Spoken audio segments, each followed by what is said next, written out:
Hello, everyone, and welcome to the broadcast. We're going to be doing some coding today. Hopefully, we're going to see some results from all of the research I had been doing, all of the testing I had been doing during some of the downtime we had. But before we do, let's check in with kitties. We do have Ember across from the keyboard.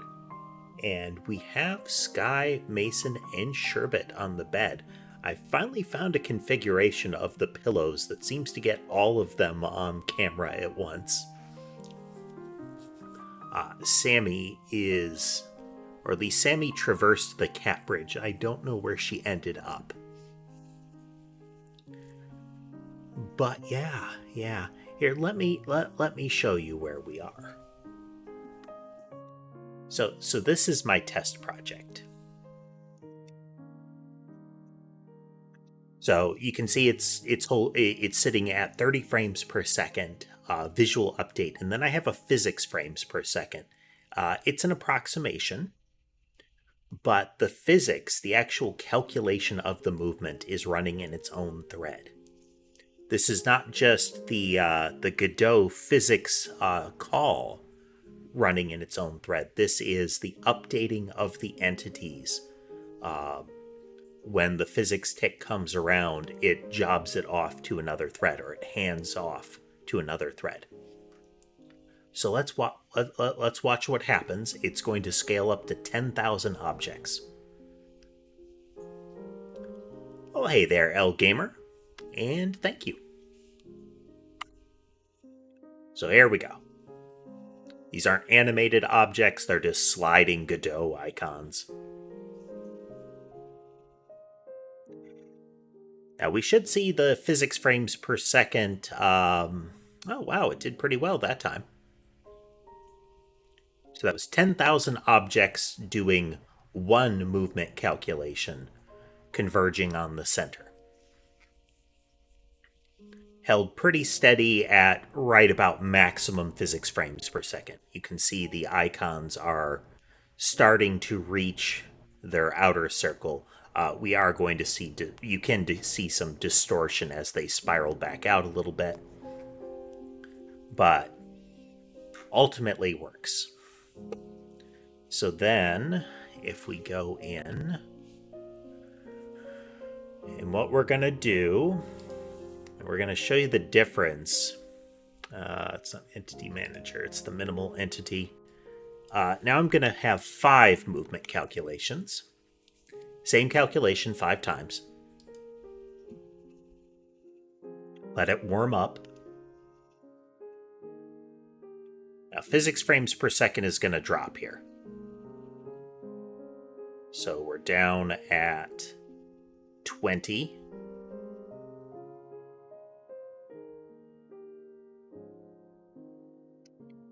So at 5, we're down to 15 physics frames a second. Oh, Gamer, if you're not familiar with the channel, we've been doing a game development project. This is day 71 as far as on-stream development.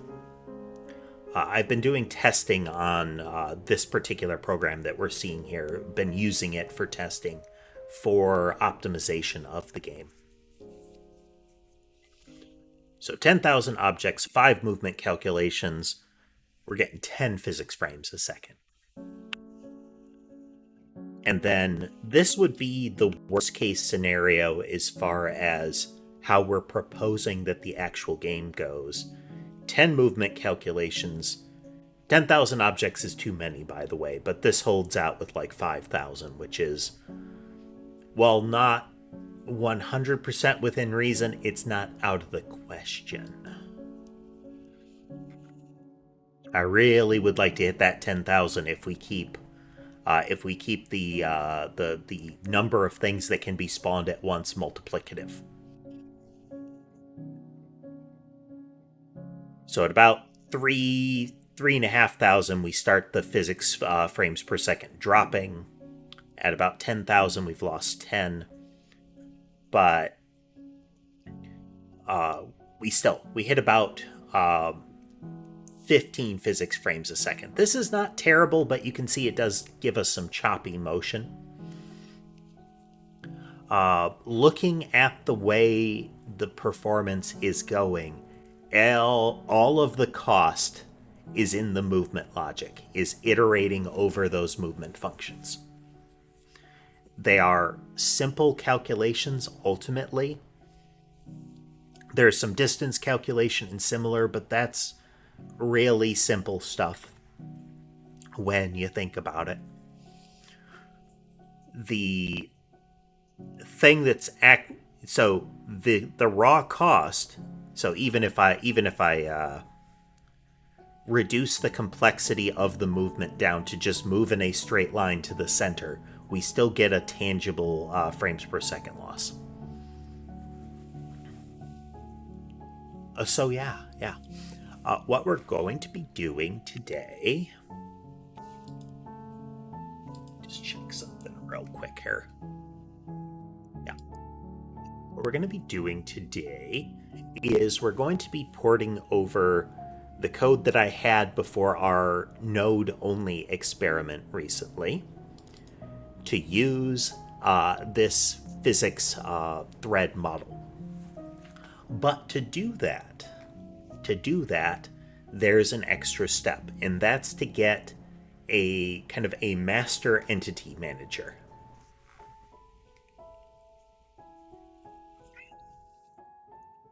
Let's do a quick test and verify where we ended up. Look at our catalog, and our load items, and our homing mouse.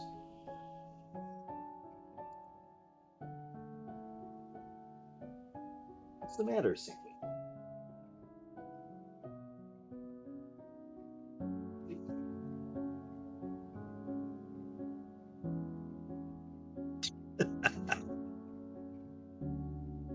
Sammy was prying at one of the toys before running forward and kind of giving it one little smack with a paw and then being done with it. Okay. So we're going to get a positioner. We're going to do, so that it doesn't choke out on that part of the processing, we're going to be positioner burst 1.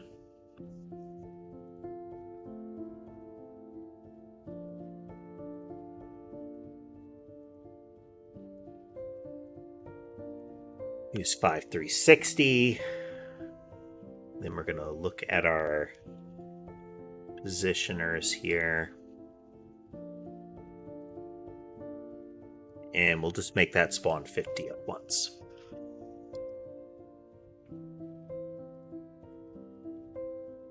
Oh yeah, I need to turn the movement back on. Where did I put that? Entity.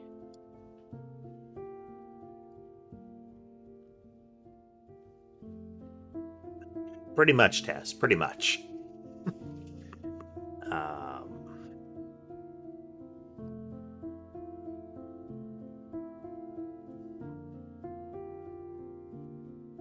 Clearly broke a thing.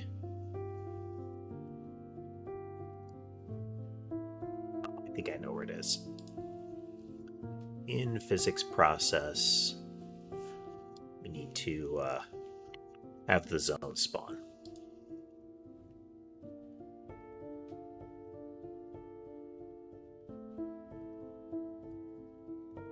So you can see by about 900 things, our frames per second plummet.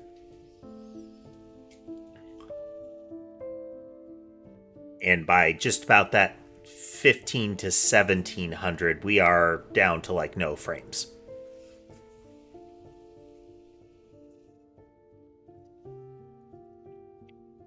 So yeah, we need to do better on that.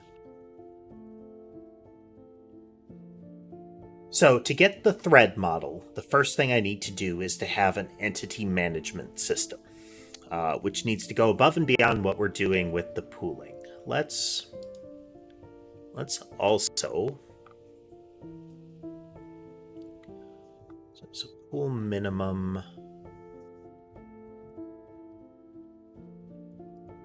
are going to, instead of appending it to the pool,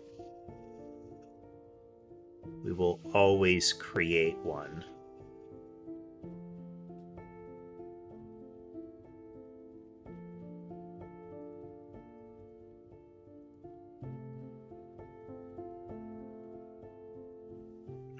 Flip that over here.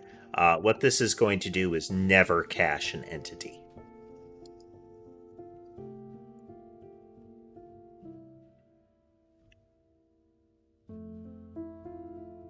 Hey there, Ice Drakes.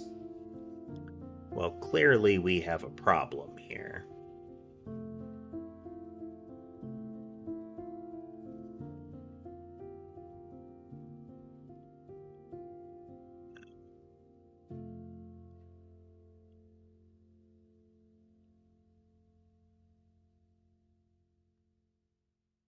Just want to do the clone. So what we're going to do... Yeah, we don't want to do that.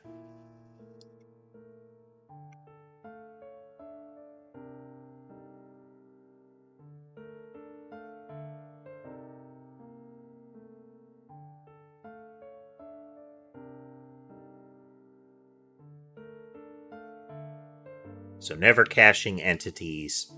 Let's go into the rest of our caches. One of the things we found is that caching didn't seem to do anything.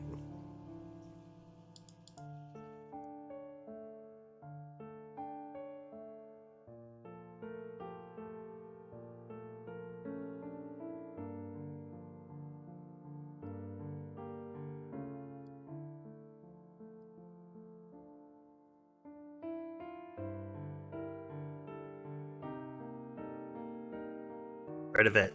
I have some ideas on how to do this better.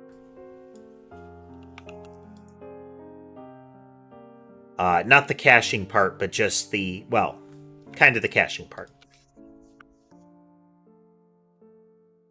Hey there, Michael. Welcome, welcome. Folks, if you do notice that I seem to be talking to somebody you can't see in your chat, they're probably in one of the other two. I do have a Twitch stream and a second YouTube stream going. Different visual formats, different platform.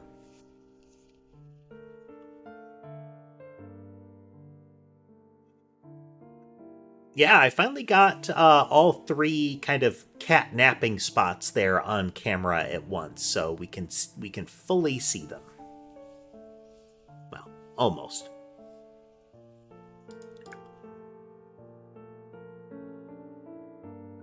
Need to make sure we aren't storing any of this stuff off.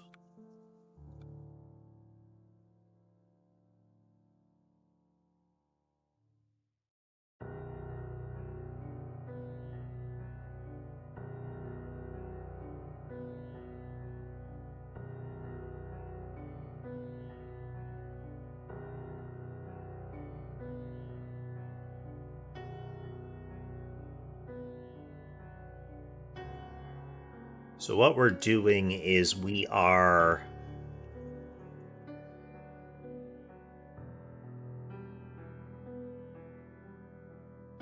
entirely just creating the objects. No worries. Did you have a good holiday? Beverage. Make sure that we are not pooling anything.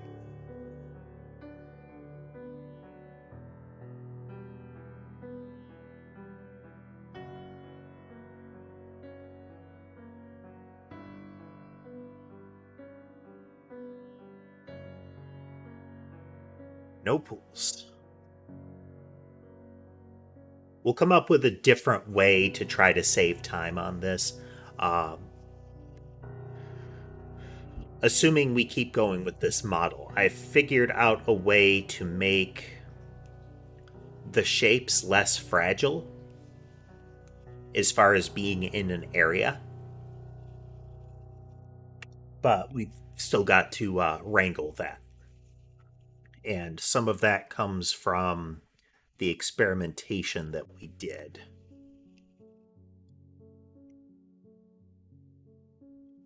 essentially jobbing off a whole bunch of this stuff to different services within the code.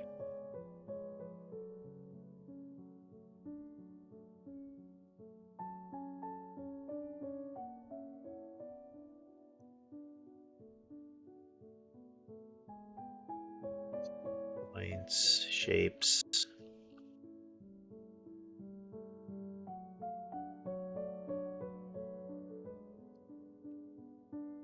Shape pool there. Use them if we need to.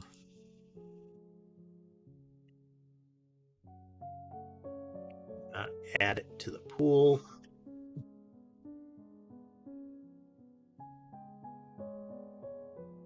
We are making a game, Michael. We are working on some performance optimization for it, and we're building up to a substantial change here.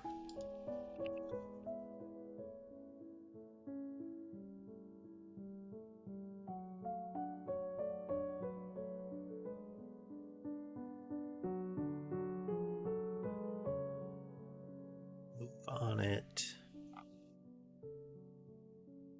Yes.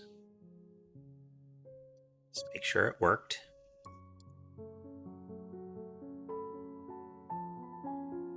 Check and make sure we don't have any errors being generated.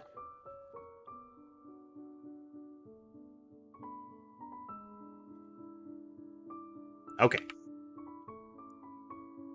So we are at effectively ground zero. We removed the pooling. It didn't have any impact on the performance at this point. That's going to be later refinement after we get done with what we're about to do.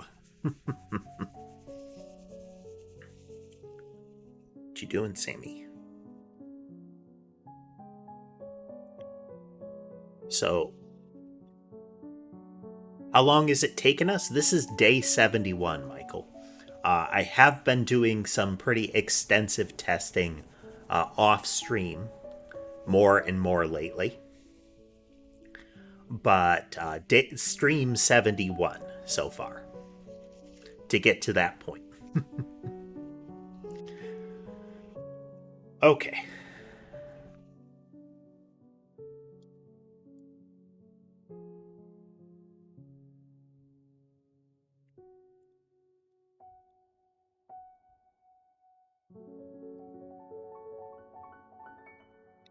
So eventually we're going to be switching over to C or C# for some of this stuff for performance optimization.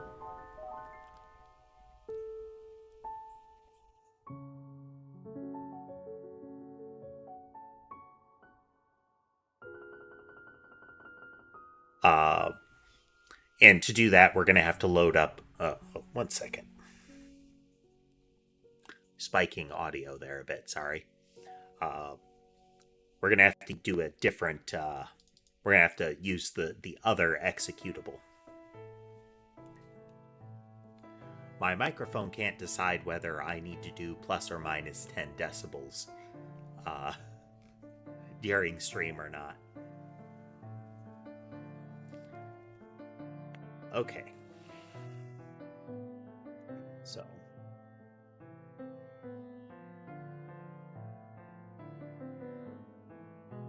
So we've got an entity manager now.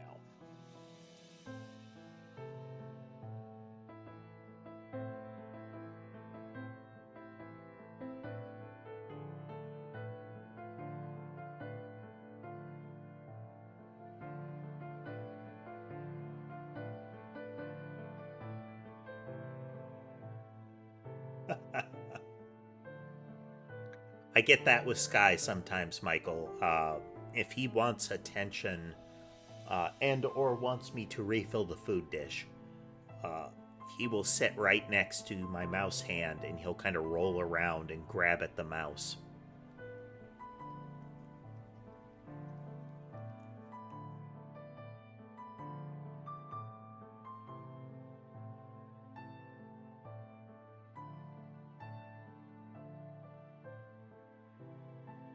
All right. So what the entity manager is going to do is it's going to be the repository of all of the entity objects. Everything needs to go there when it's created, and everything needs to be removed from there when it's done. So we're still going to follow the same pooling logic to initially create them, but as soon as we do so, and when I mean pool, it's we're gonna hand it off. Actually, we won't even need to hand it off, because as far as creating the entity, these are the only two things that happen. Yeah. So we clone it, and then later we'll call initialize on it.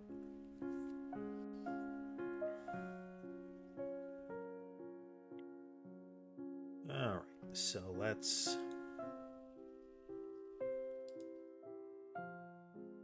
And one thing of note is that we do a lot of kind of seat of the pants here. If I were doing this a little more professionally, I would have design documents and whatnot ready to roll.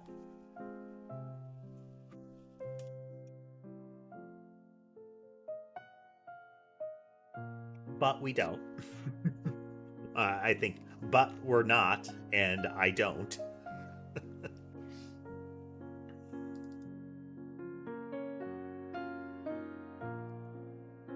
Well, I appreciate that, Michael. Thank you very much.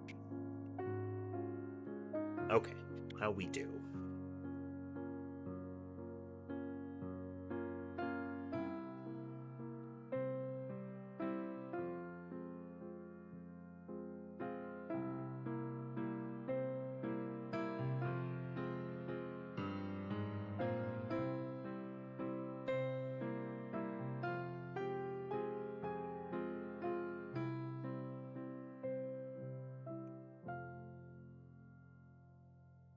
Interesting new syntax.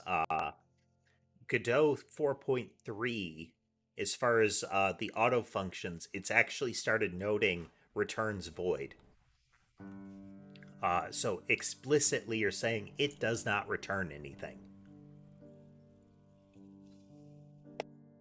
And in that pattern, I could say return.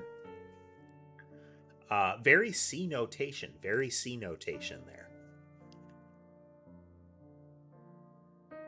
So nothing comes back.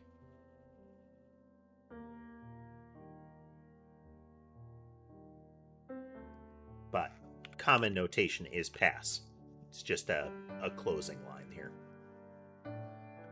Okay. So I can say add an entity and have it return. Hey there, Erebus. Welcome, welcome. But I think we'll create the entity elsewhere. We'll have the entity pool create it for now. There's a bit of spaghetti forming here, but, you know.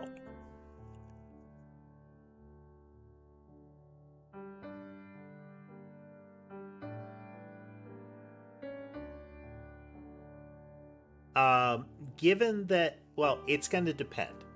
If I have to use C# libraries, then I'm not sure which platforms it's going to be viable on.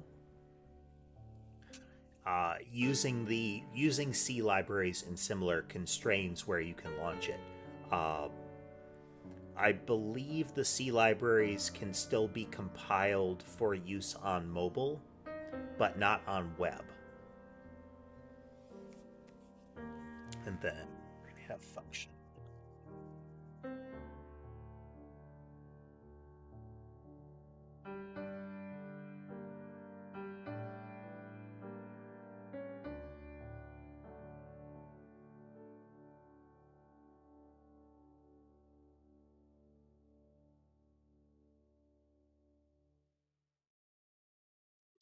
Array of entity objects, and by default it is like that.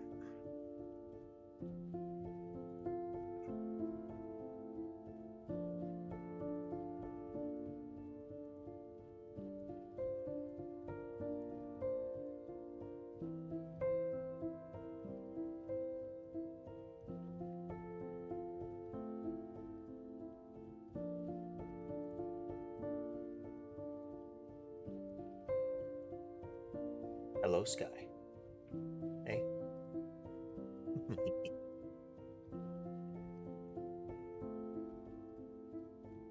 Sky can be a bit chatty.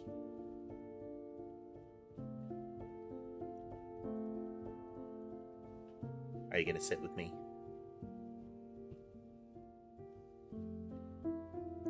Make up your mind, because you can't stand there. Come on. Come on, you. Okay, so let's get the rest of here. So we have variable. This is the update thread.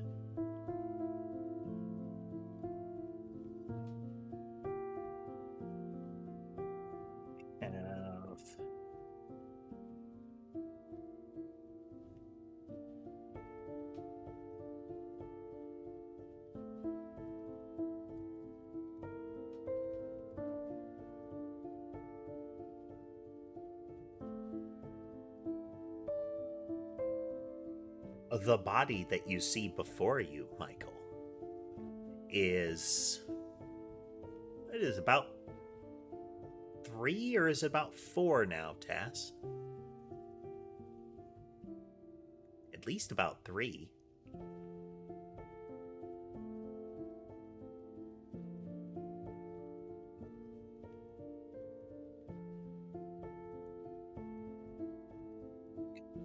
Let me do function underscore ready.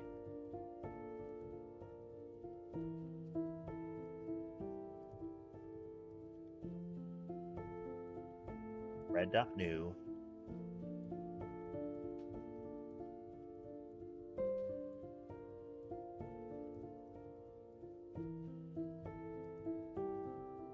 So what these objects are, the update thread is going to be the thing that runs kind of in a perpetual circle. About 3, okay. The mental engram that the body contains, that was consensually obtained from the head researcher of the Catbot factory, is much older than 3.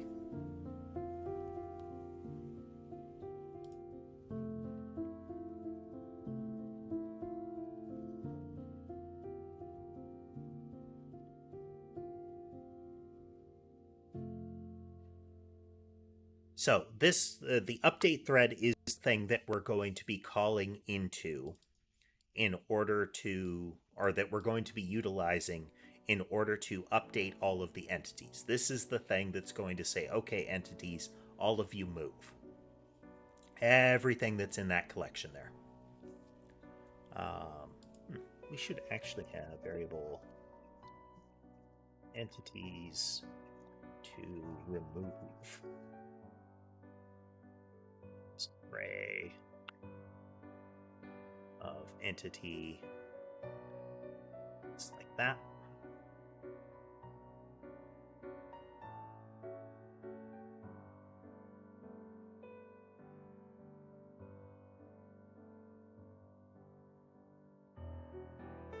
So this is what's going to be updating them.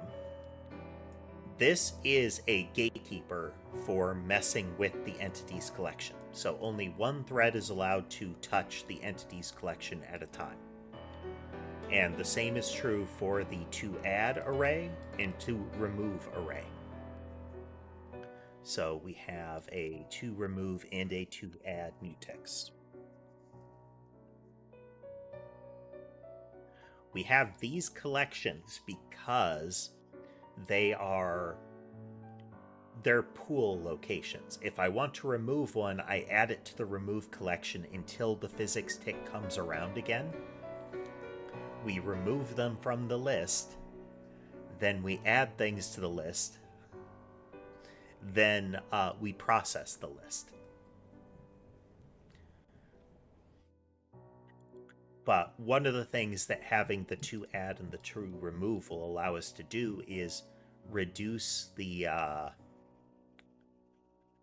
amount of contention for the thread resources that you can get otherwise.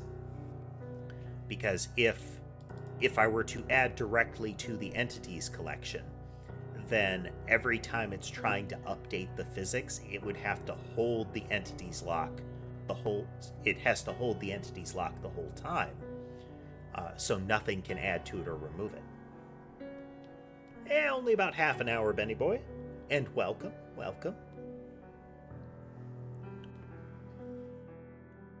All right, so then we're going to have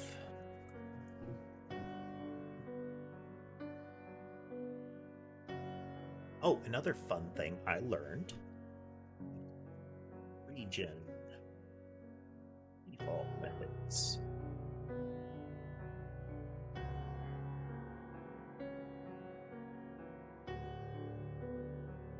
Oop. Look at that. Bracket notation to lump all the functions together.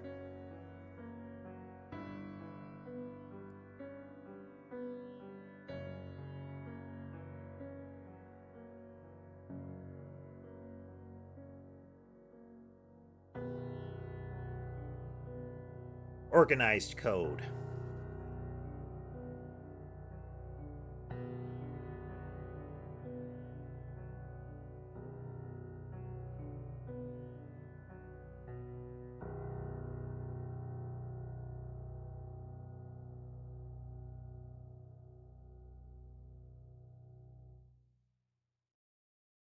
Oh, we need our semaphore.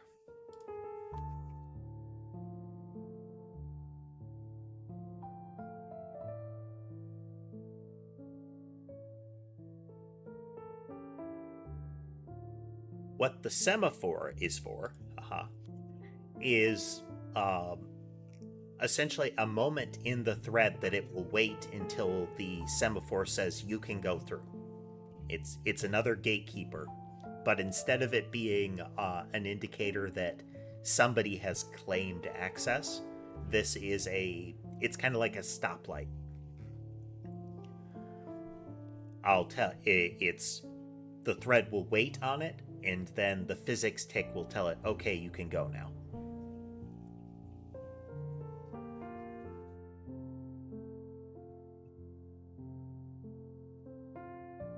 So, semaphore is equal to semaphore.new.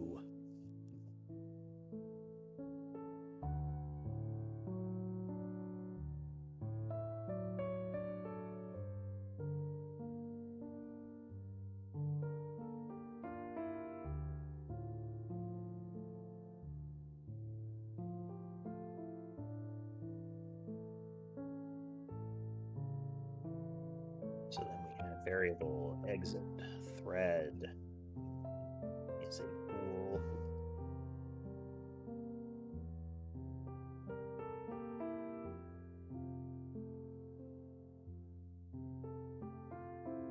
this will be the signal to tell us to bail out of the thread. Then we're going to have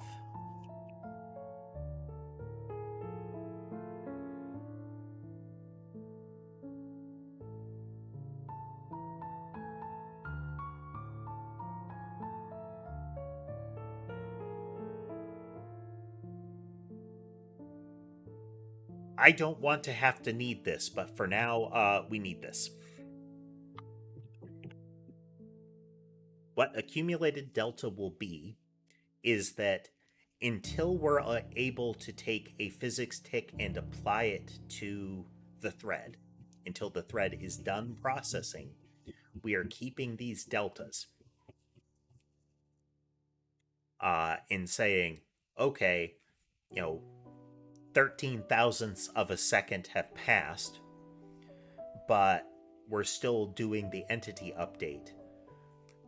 Accumulate that 13 thousandths, and if it comes around again, keep accumulating that until we can do another update of the physics.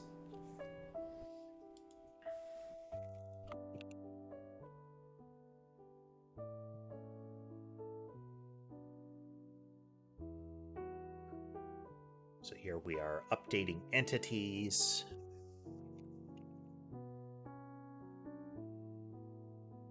This is the flag to tell us we're busy. What's the game gonna be about? It is a bullet heaven game akin to, in a similar vein of Vampire Survivors, with a particular weapon gimmick, how it's going to function. The theme of the game, the content of the game, is going to be based off of our backstory.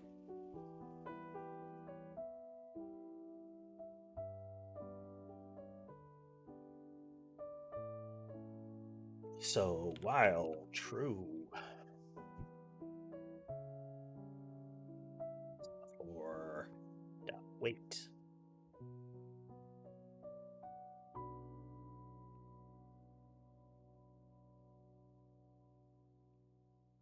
So we get all the way done if we put, okay, yeah. If exit thread, then return.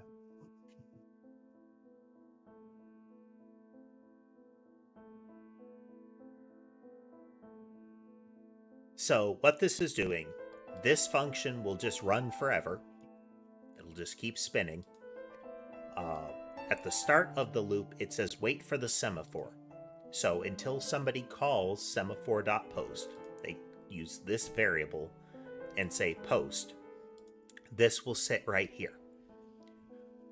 Once that post happens, it's going to check, should I leave?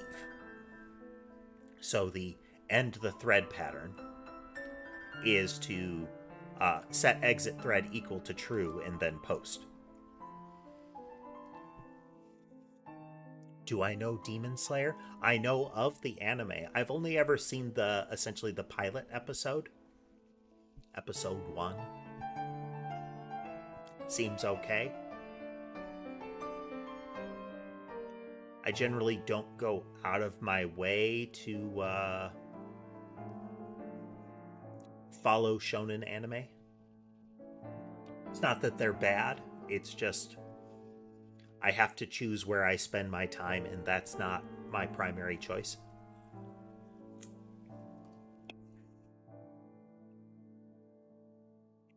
So then we exit the thread.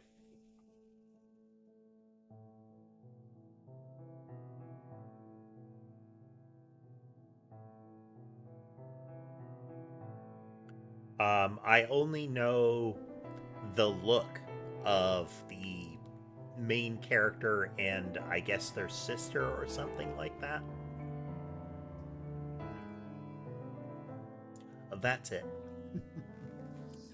So then we're going to say entities mutex dot lock.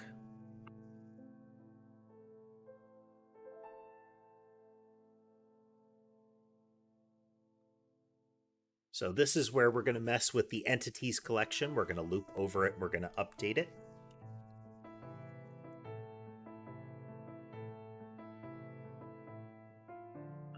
This is the to add mutex. Hey there, Demo Frog.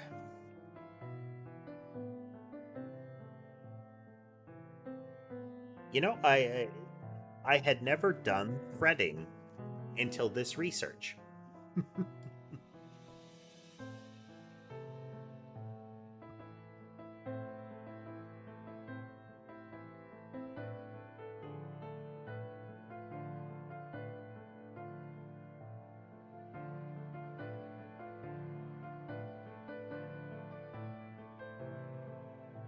In theory, I should be doing it this way. There we go. I'm now messing with the entities. Nobody else is allowed to mess with the entities. I'm now messing with the removal collection. Unlock. Nobody else is allowed to do that. Now the add collection. Nobody else is allowed to do that. Then I am done messing with the entities.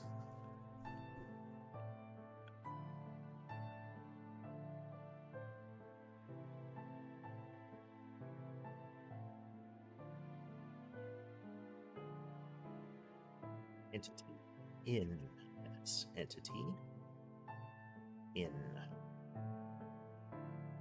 entities to remove if entities to remove it's contains...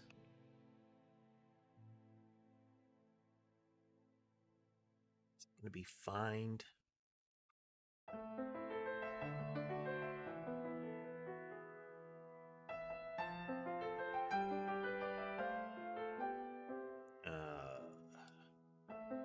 It's not the best.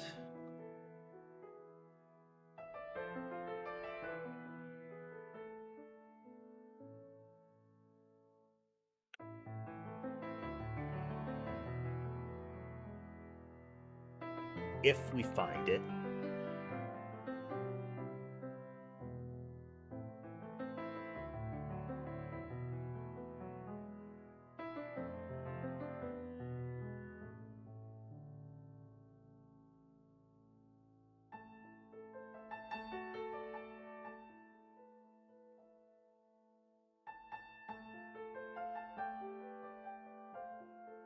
no, we can do...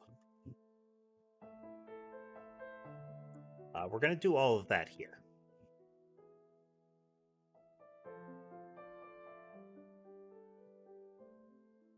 Do all that here because the pool is not really doing anything anymore. All right, so for everything in the remove collection, we're going to see if it's in the main collection, just to be sure, because if we try to get rid of it and it's not there, problem. I don't like doing this. This is a n squared calculation because it's possible that everything to remove is at the end of the collection, and that would be bad. That is a lot of calculations. It's not really n squared. Actually, it would be more n. In theory, it's n, but if I were to call remove on every element, it would be n squared. Up to n squared. Yeah, computational complexity. Hey there, huge fan. We're getting there. We're getting there.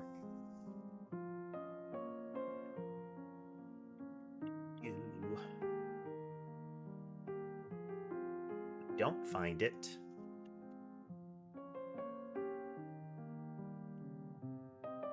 And T. Okay, so we've removed everything it wants us to remove. We've added everything it wants us to add. Then add.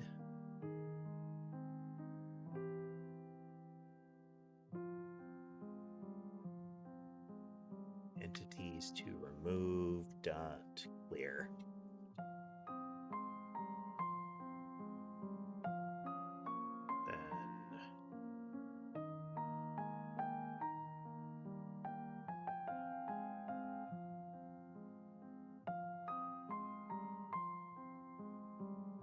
Removed everything, clear it out. We've add entities to add. We've added everything, clear that out.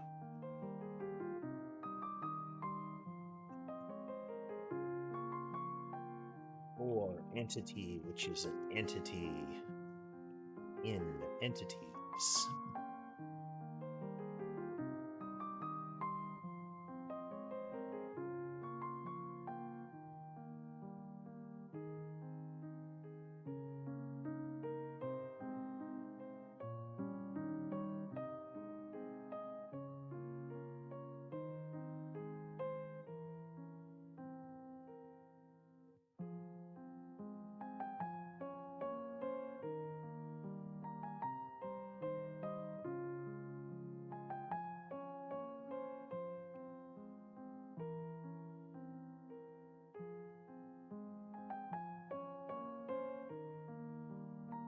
Forgot, we need this. This is the running tally. This is the one we're using.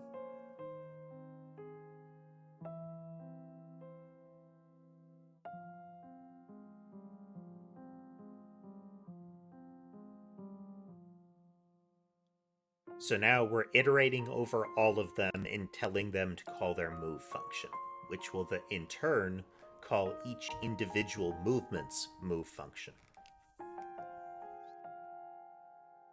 And get this far, we are updating entities. True.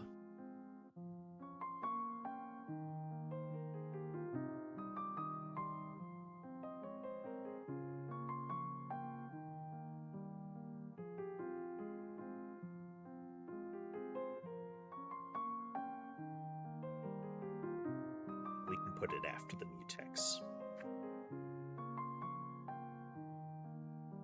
Okay, so this is our core loop.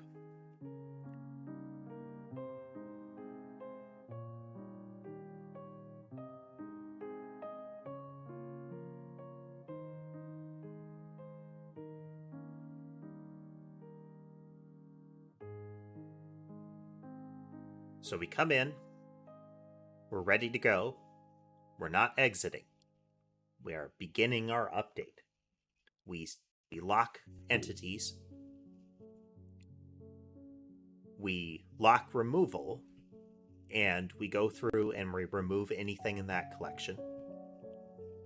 Then we lock addition, and we go through and essentially add anything in that collection. Then we iterate over all of them, tell them to update. Then we're done, and we loop back to the top.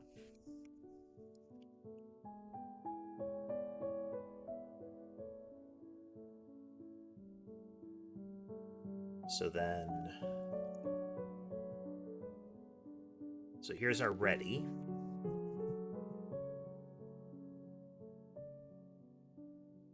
Exit tree. This one's important. This is when we end the program.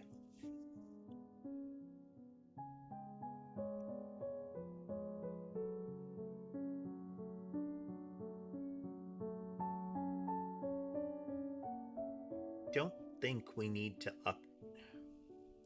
we should just be able to purge them all from memory. It's possible that will cause problems. We'll cross that bridge when we get there. Exit thread. True. Semaphore. Post. This says is when I am done with this object, when we are exiting code, we are going to tell it it's time to be done, run a loop.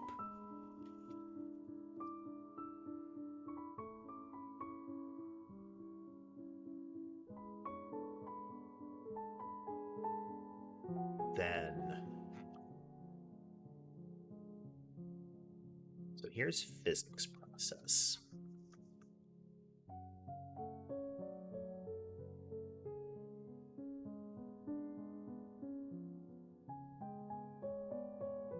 We increase the delta.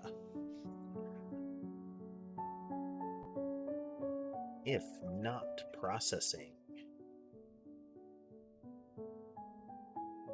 What is it? Updating.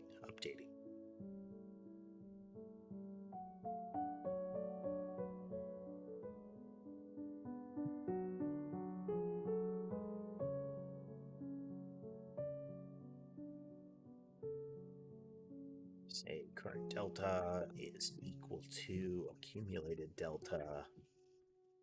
Accumulated delta is equal to nothing. Okay. So, physics tick comes around. We pile up the delta. Then, if we're not currently updating them, we are going to set our current delta to accumulated, clear out the accumulated, and we're going to tell the thread loop to go again.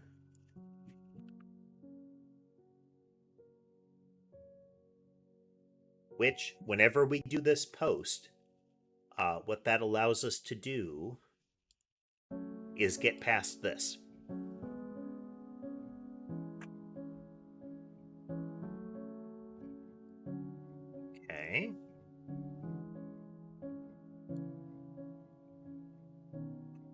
should be everything we need. Oh, no, wait. uh,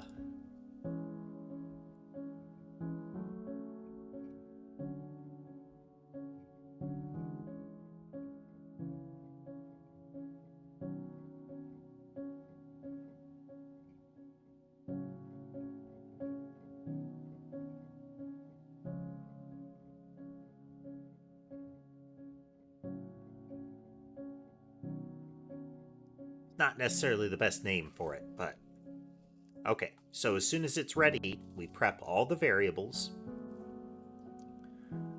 Then we start the thread.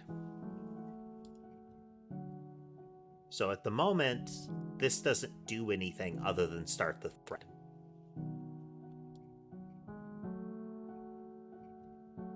We are still doing the physics tick update elsewhere.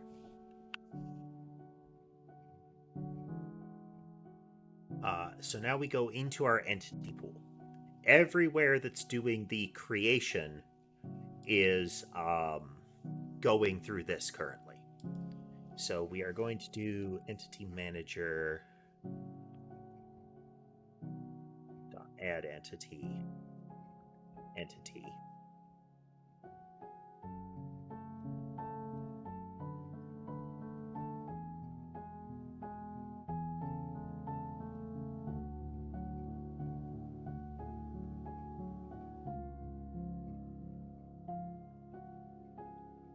In theory, this will work.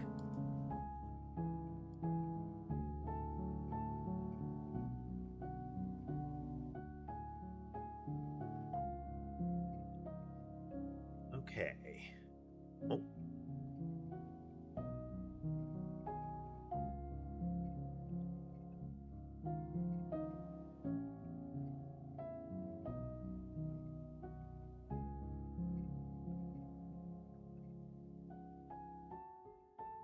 Okay, that's a breakdown in the collision handling. Let us constrain this a little bit.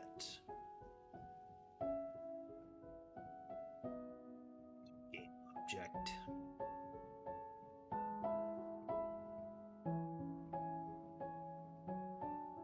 We aren't doing that.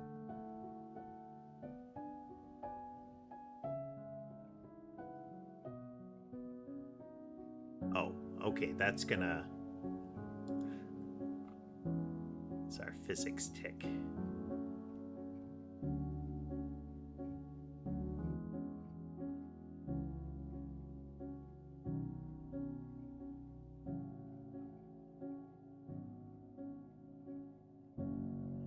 We are not going to call the updates here. Okay, no. We're not going to call that. Need to make sure that we don't duplicate that. Then in the game, we're just going to have one of the weapons here.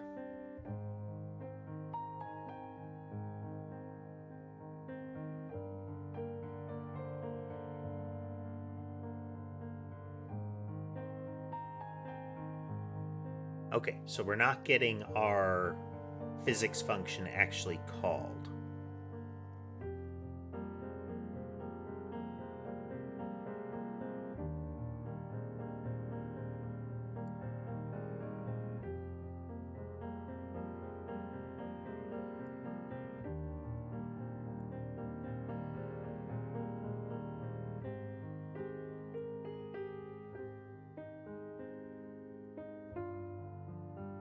Okay, there is nothing in entities.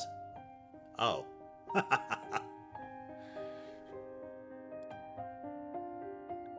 This is why there's nothing in entities.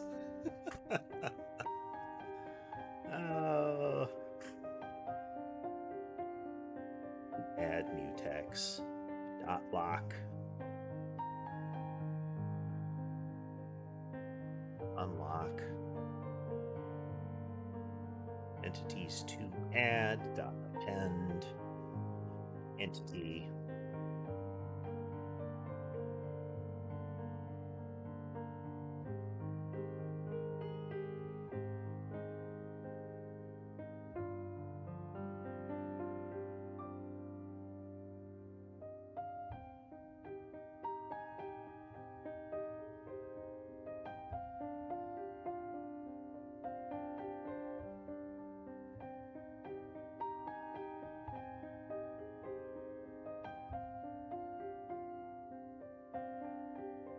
Okay, so we're still running into conflict here. This is with removal of entities. We need to make sure that we are properly cleaning them up in the areas. And this is actually where one of the improvements I want to make is that this is trouble. This part right here. We don't want to have to keep looking up. We don't want the entities to be bound to an array driven by this. If I add a shape to one of these areas, my goal is to never remove it. Because that makes it fragile, and we can make it less fragile. Gonna step away for just a moment. Be right back.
Oop, wrong button. And I'm back. Let's see where the kitties are.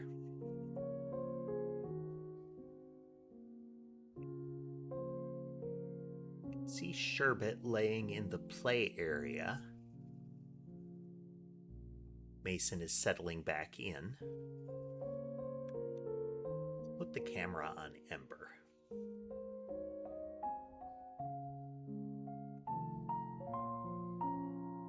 Okay, so what I was mentioning, the collision zones here have a fragility to them. And that's that whenever I have a shape to add, whenever we put an entity in them, we are assigning the shape, we are putting that shape into the collection. What I would rather do is when an entity is added there, the collision zone gets a shape and hands it to it. The entity does not have a shape until it's in a zone. That way, what can happen is that the zone maintains its shapes. If any time... Hey there, Zocade. Welcome. Anytime an entity enters, it gets assigned either a new shape or the first available shape in there that is disabled. When an entity leaves, its shape is disabled and put into a collection of shapes that are available. And that is entirely by index. You know, shape 3 is disabled now.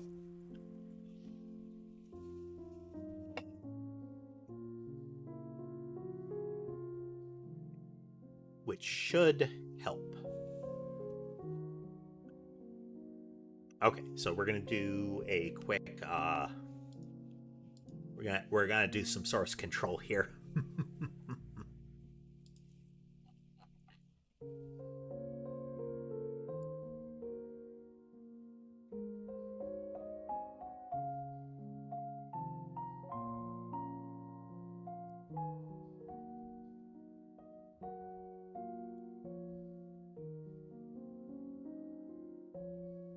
That, and we'll take that.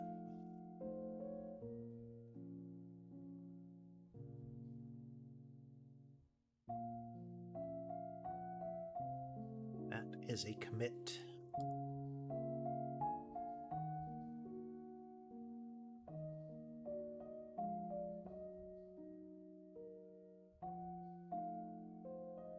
There.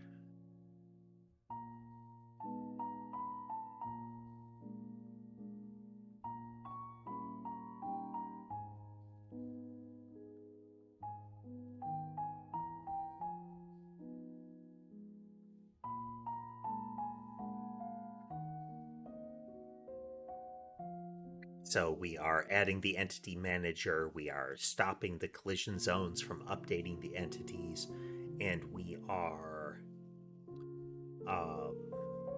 disabling pooling.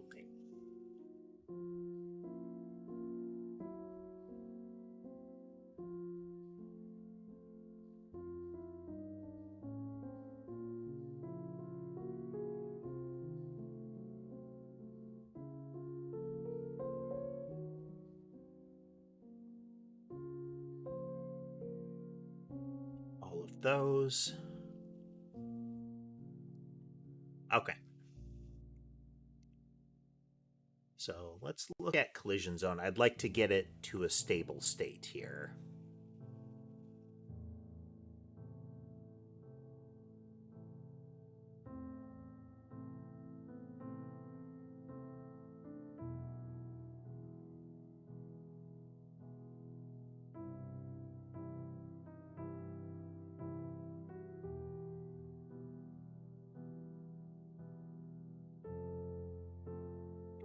Each entity has a shape index.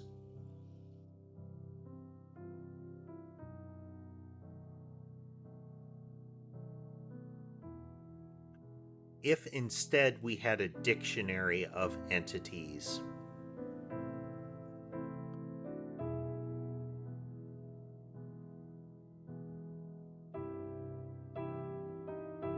or their removal, because we know to get rid of an entity, so then we would have to disable the corresponding shape, and then put that shape number. It's okay. The performance now, pretty good actually.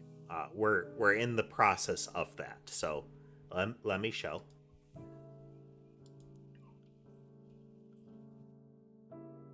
It's going to break very quickly though. Yeah. So we should be able to maintain at pretty good performance given the number of objects that we're going to be dealing with here. But we need to get the collision zones playing nice now.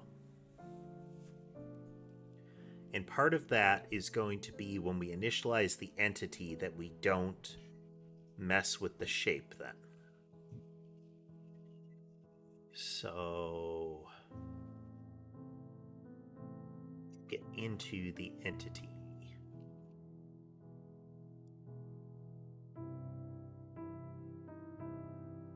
It's okay for it to have a shape index in it.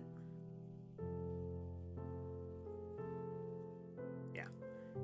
Area shape index is okay.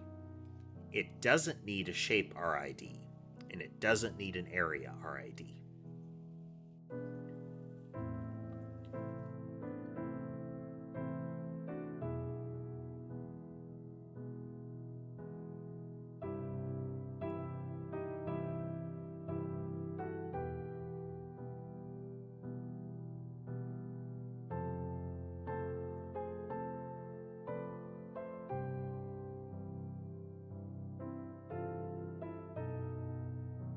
What we're doing now is we're removing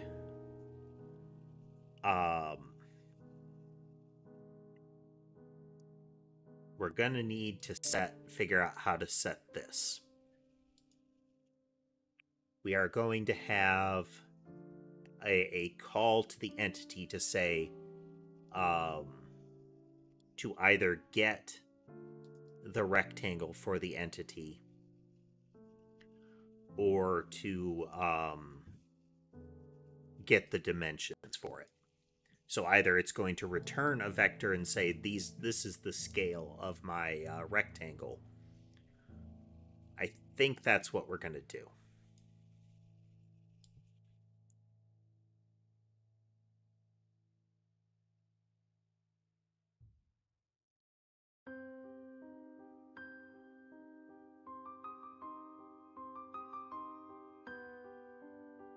All the shape calls.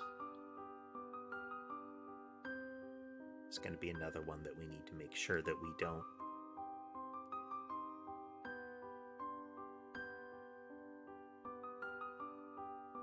This is going to be something that the collision zones do independently. Is they're going to look at their collection of entities.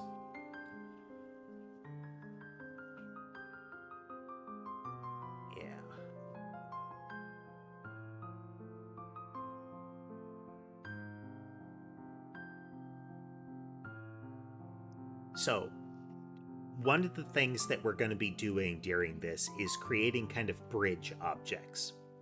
As far as the physics, the collision physics is concerned, the collision zones, it doesn't care about the core entity objects. That is actually separate, so their data structure is separate, where they are and how they move. That's all separate. The collision is one thing. Their rendering is going to be another thing. We're going to see if we need to mess with their rendering. Like how they draw. For now, we don't.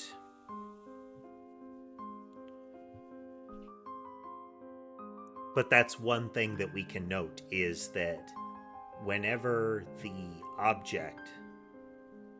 we need to do rendering processing, the only thing we care about is what sprite to use and like which animation frame. That way we can determine what to render and where. So a position, a facing, an animation frame, and a texture, those all give us what we need to do with rendering. Those have nothing to do with movement. As in, I can render without any knowledge of how it moves, as long as its end position and facing gets updated. And a flag to be whether it rotates or not.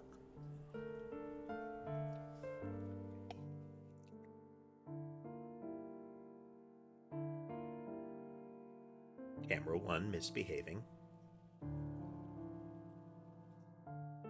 Camera 1 jamming.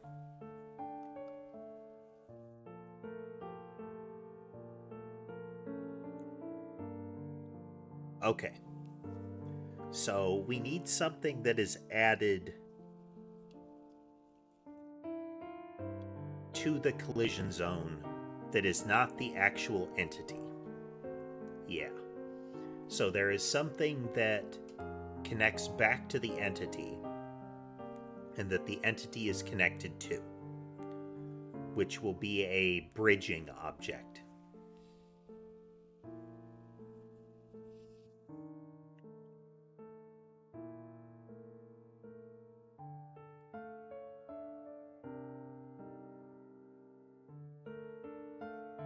Navigation is something that we can leave here for now.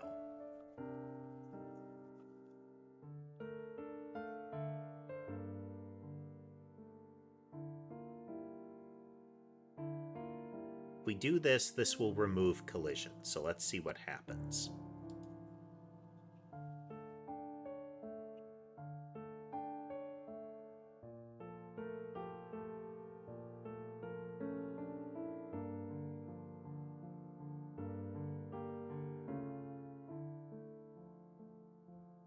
Okay, we have navigation movement from the blobs. We have the orbital motion from the mice. We are sitting at 1,000 blobs and about 250 to 300 mice. Steady 30 frames a second. Let's make that go bonkers. 6 mice, spawning 50 at once.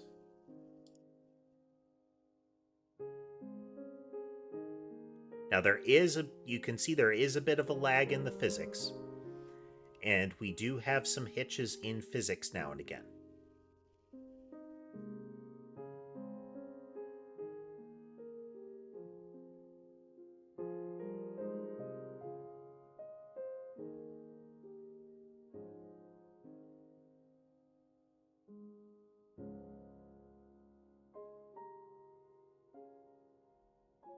Okay, at about 2700, we can do about 20 frames a second physics.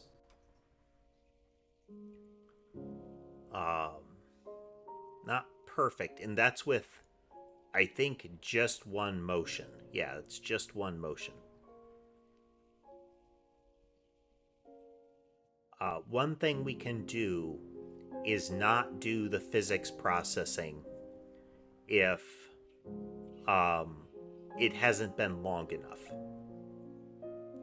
It needs to be about 2/30ths of a second before we would consider doing another physics step. So let's add that in just to be sure.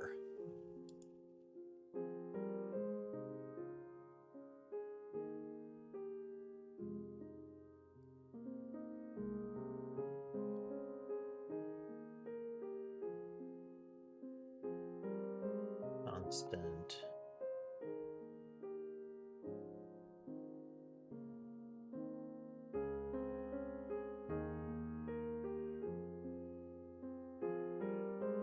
Oh, divided 30. Oh. Okay, so there has to be at least 1/30th of a second between physics updates.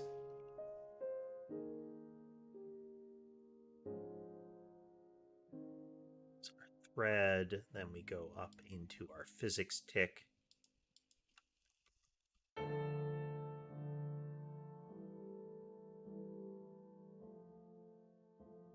They're not updating entities, and accumulated delta is greater than or equal to minimum delta.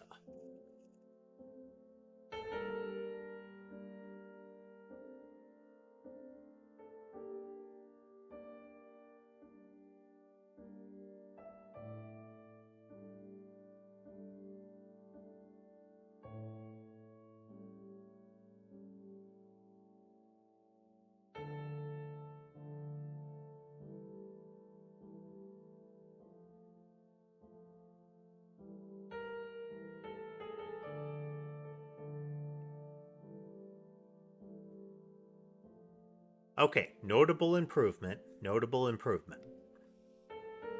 Now this is without collision though, and we can see there's some wobbling with physics. There's some more stuff we need to decouple here.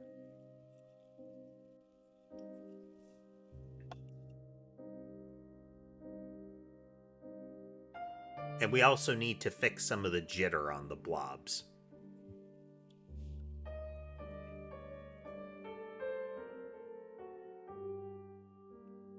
Let's see, how are we having them move? Let's also... We're going to do a couple of tests here and verify is definitely where we want to be.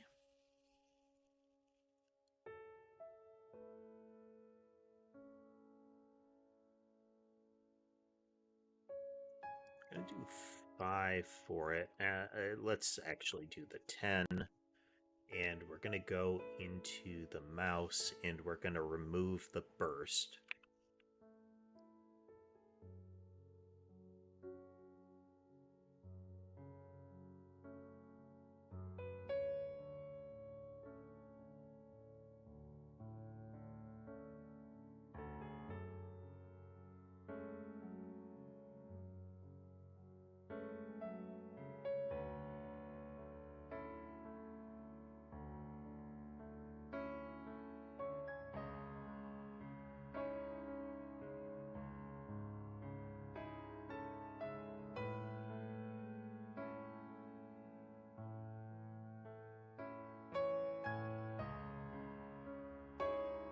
Okay.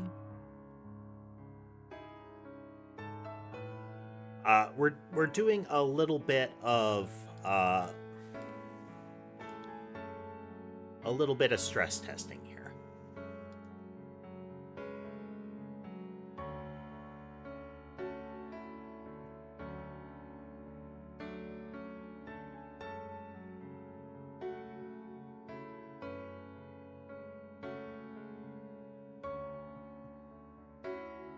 Okay, at about 3,500, we start to throttle off a little bit here. Let's double check when we move.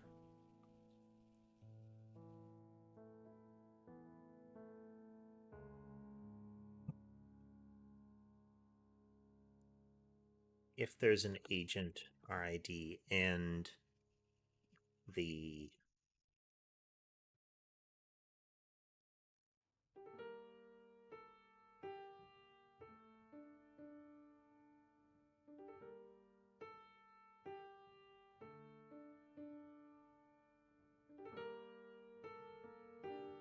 called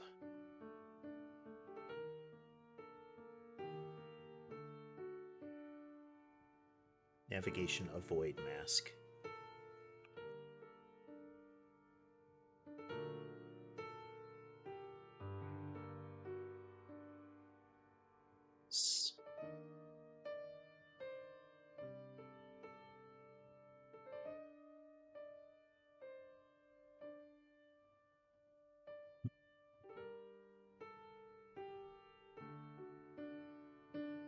Okay, this excises navigation from the mouse movement.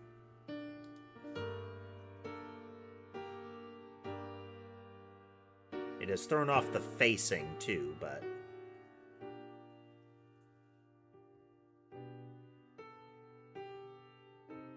okay, that didn't matter. Okay.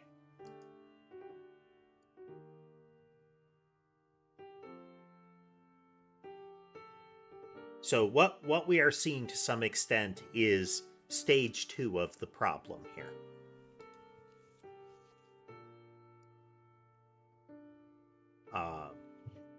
So we're spawning 50 of these, 300 of these things at a time. Eventually we hit a point where there's just so much going on. So if we tab back over, oh, well, we have a problem. Area remove shape.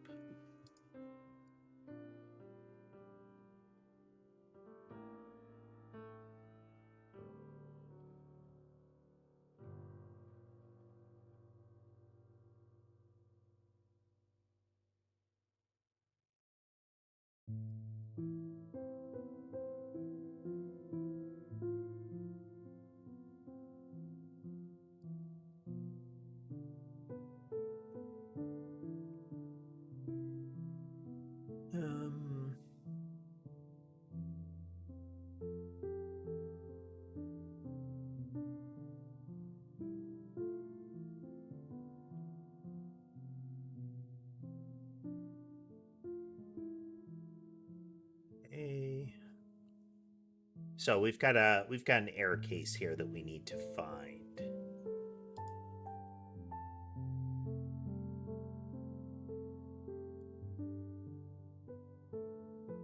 Here we go.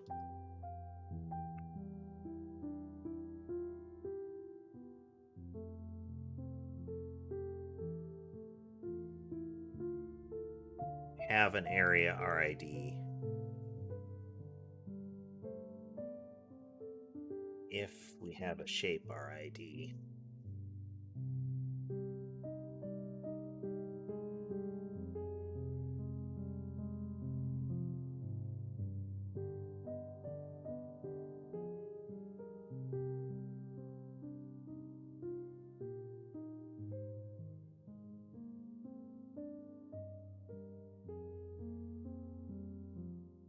We have problem.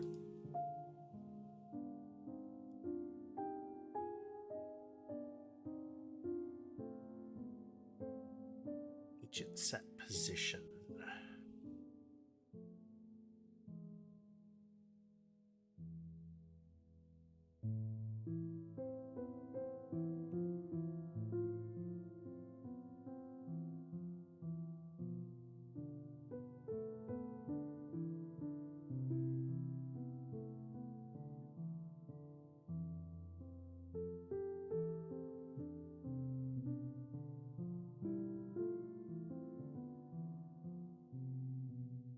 This is probably... No, that shouldn't be a problem.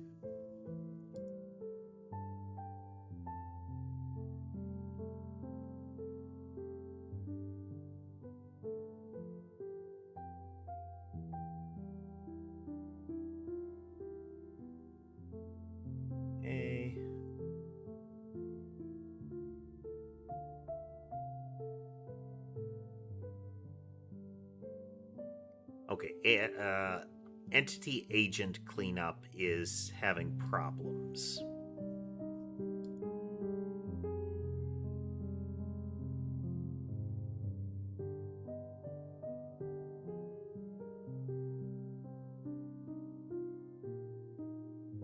Yeah. How that is coming in null.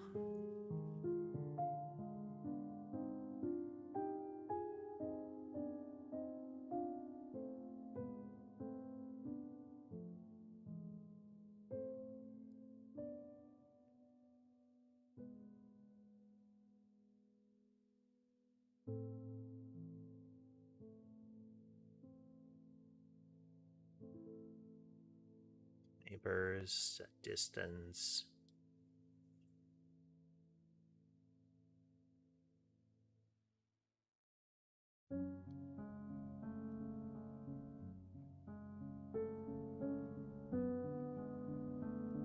At this point, we've got to have one.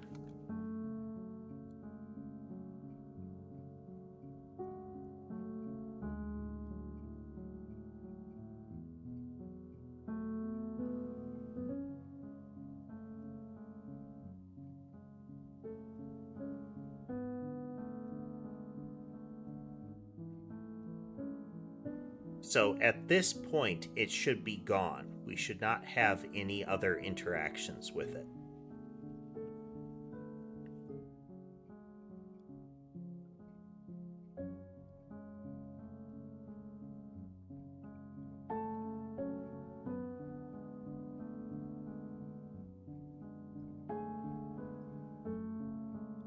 Put an assert here.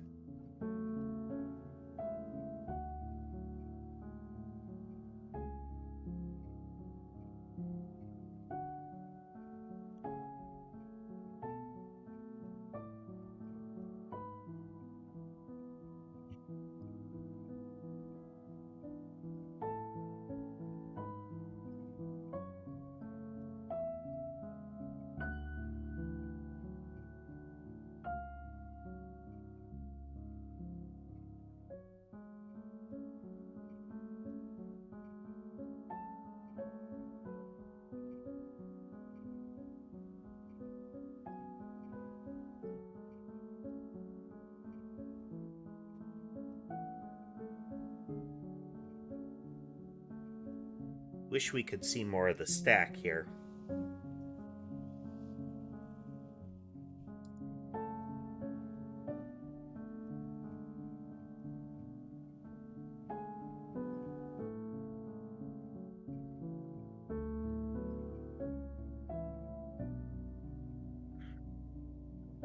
let's remove navigation from the equation.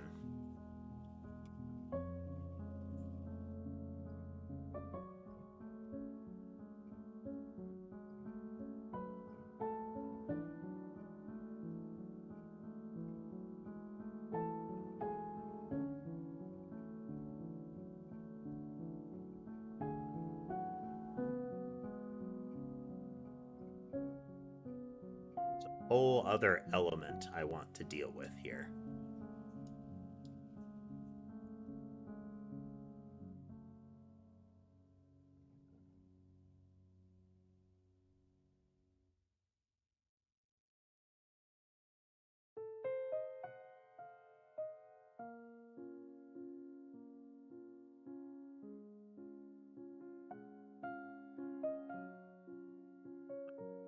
As such, because we've removed that, let's get the blobs out of here.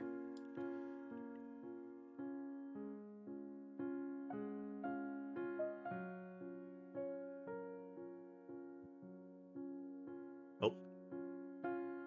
Hello there, and welcome. Entity, let's move function.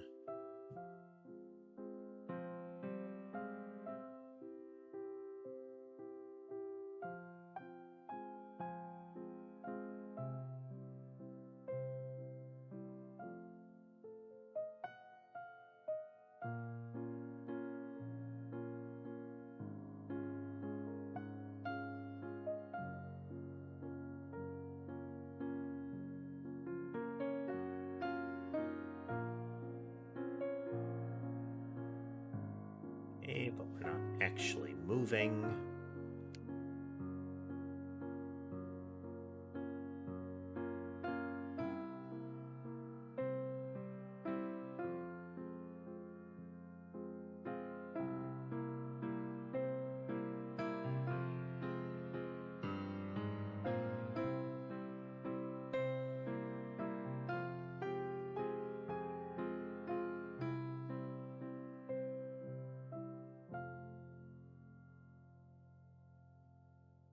Should be getting target movement out of this.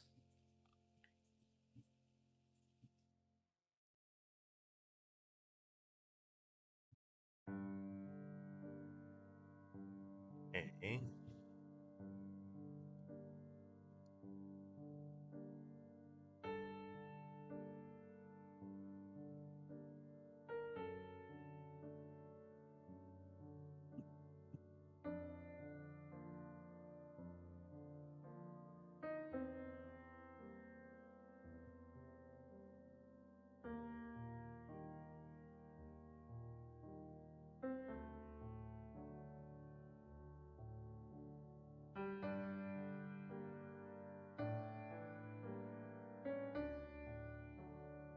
Is self in this.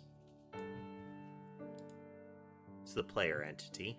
So we're gonna release that a little bit. Pause.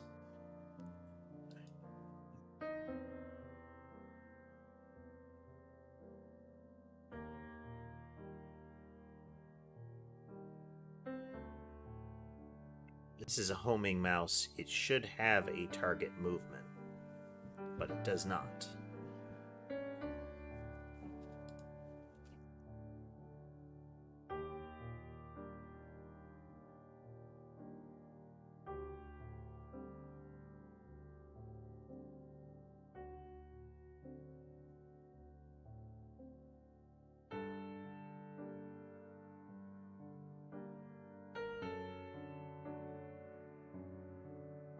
Okay, so it's the homing mouse. We don't have a prior movement.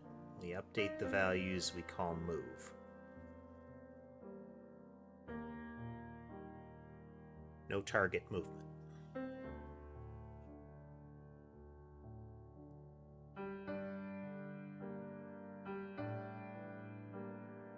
Not generating errors. Okay.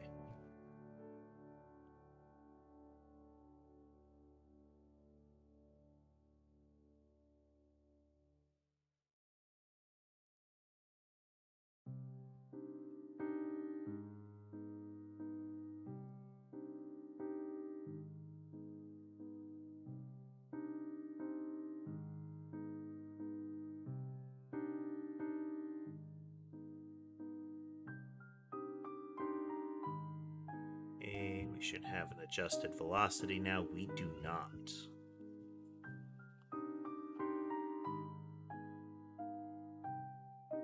We should have a last direction as well.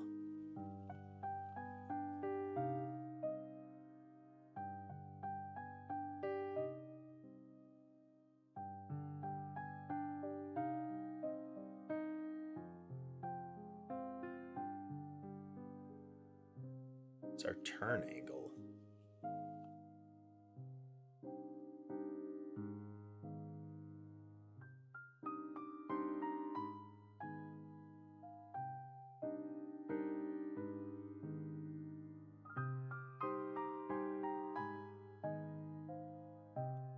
That was...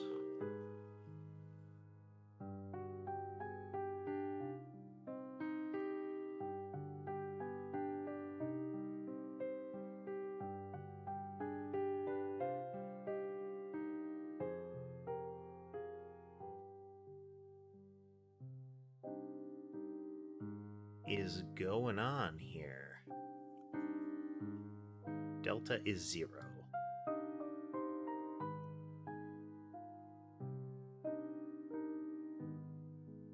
That's what. No delta's getting in.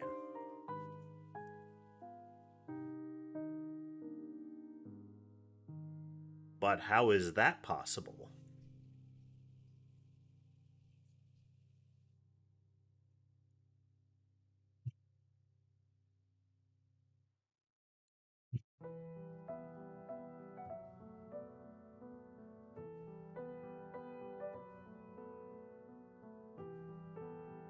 Delta.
So then we go into our thread.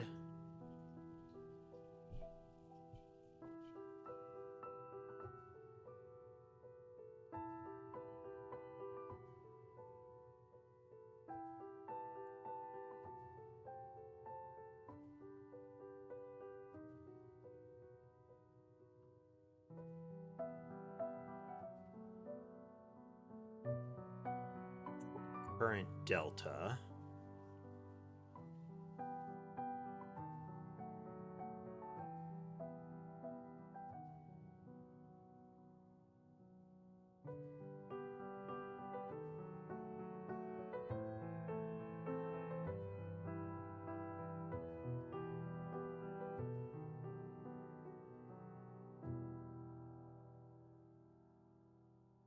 Delta is a thing.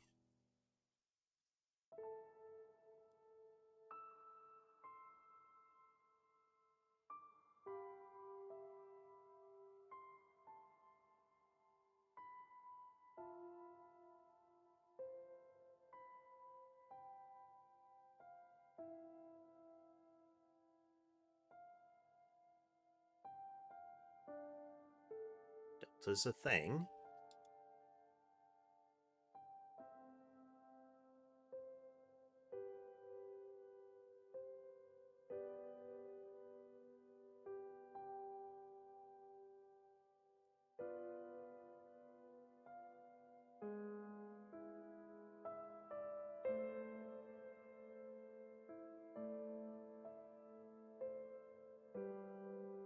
It should actually be impossible for delta to be 0 during this.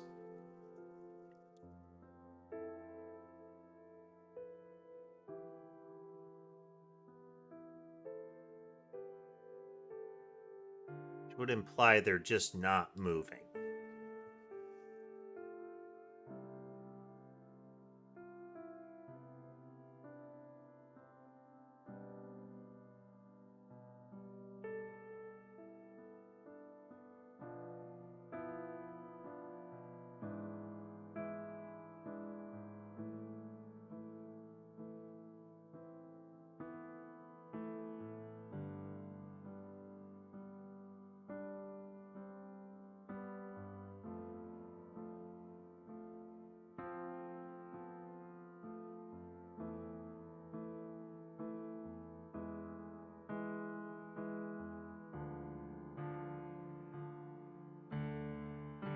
Okay, so this should be when they're getting created. Oh, ow. Ow, Ember. Ow.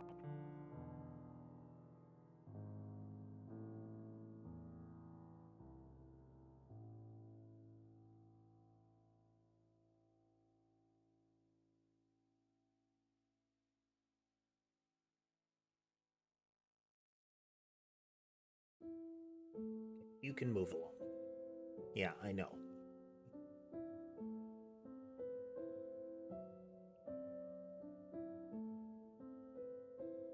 Breaking down here.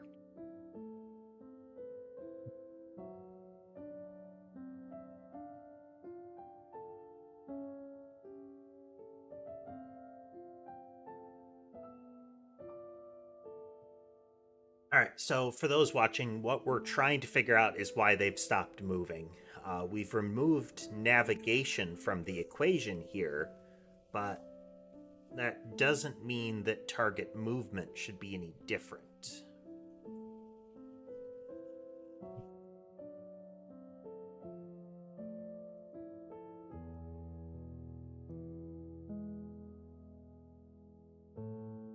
Zero delta.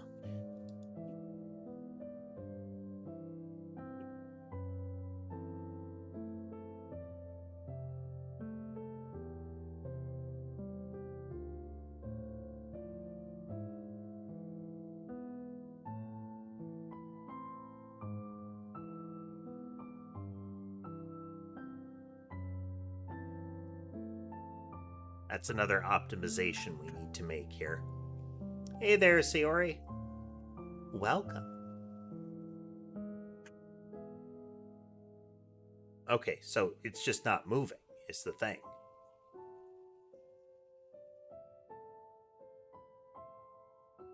We're never coming around to it, which is weird.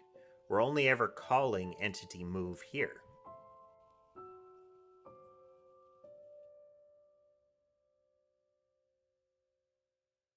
Oh.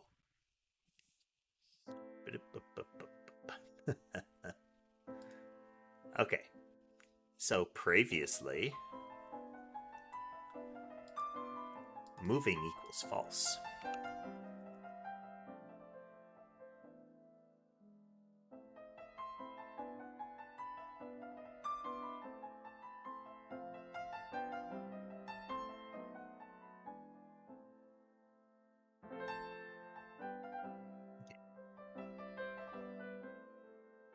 Alright, navigation has been removed from the equation.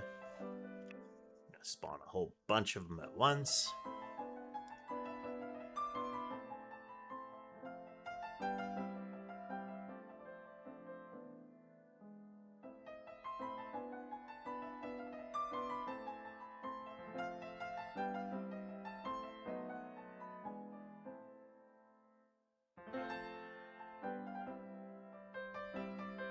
And about 3,000 objects without collision. We're holding at about 20 physics frames a second. No errors.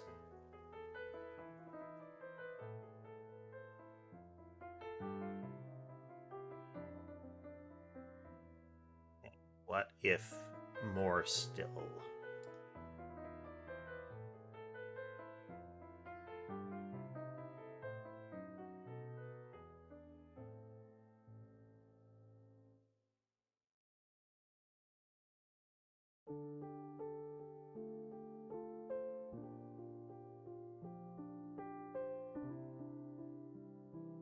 Alright, at about 6,000 things, it starts to throttle.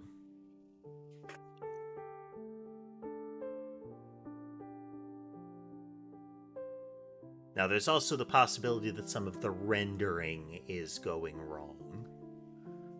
But 50 things at a time is also a bit rough on the system here.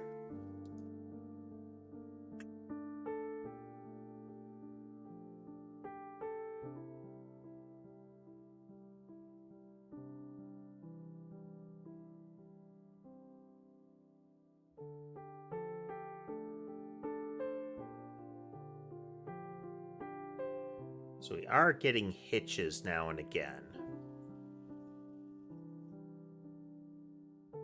Now, some of that can be creation and deletion of things.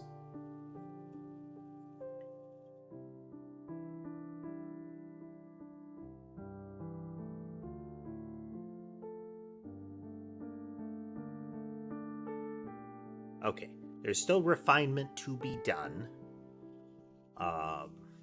Let's put navigation back. Well, no, navigation was showing some problems. We need to revisit.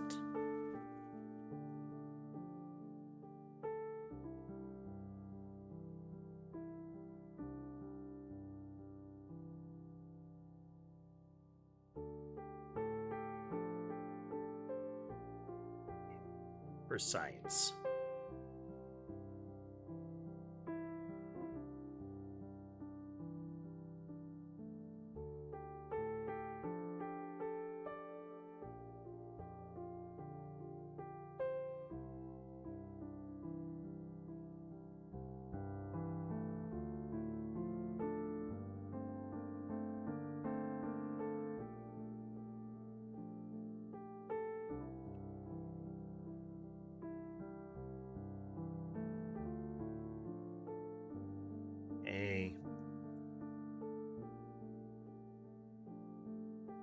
So we need to revisit navigation. And we're still at a point where this isn't everything. Let's do... So this is going to be our stress scenario. Okay, it is loaded up. We are running. Go into our debugger, we go into our profiler. Want this to be percentage of a frame, but only self. Grab our script functions.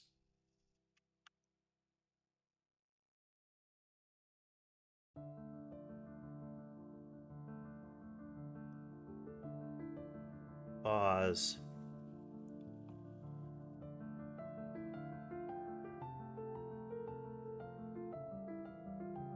Okay, so drawing the entities is costing us a decent amount of time.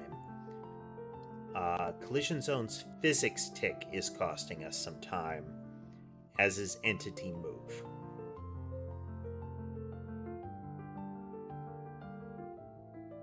So these are more of the things that I want to job off here.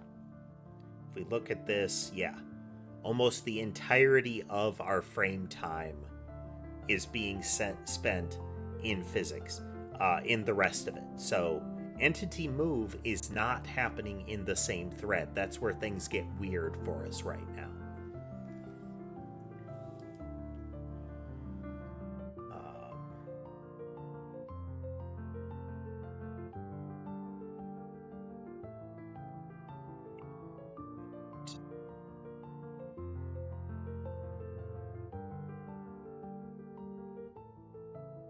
Okay. So we have the basic structure now. We have everything moving now. We still need...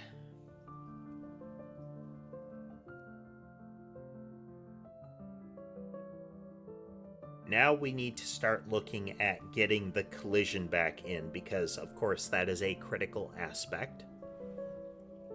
And to get the collision back in cleanly, we need to create a bridging object between the entity's data structure So how it moves and how it collides. Because the collision system is independent of how it actually moves. Right now, we don't have like move and bump into as a core structure. Once we get navigation back in, to some extent that will happen on its own for the blobs, which try not to step on each other. But as far as any player projectile, they don't care about where the other ones are for the time being. So we need to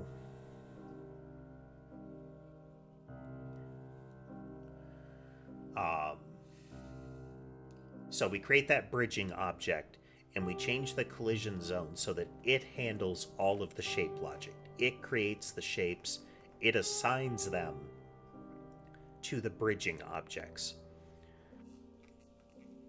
So each entity keeps track of a bridging object and tells it, this is your position now.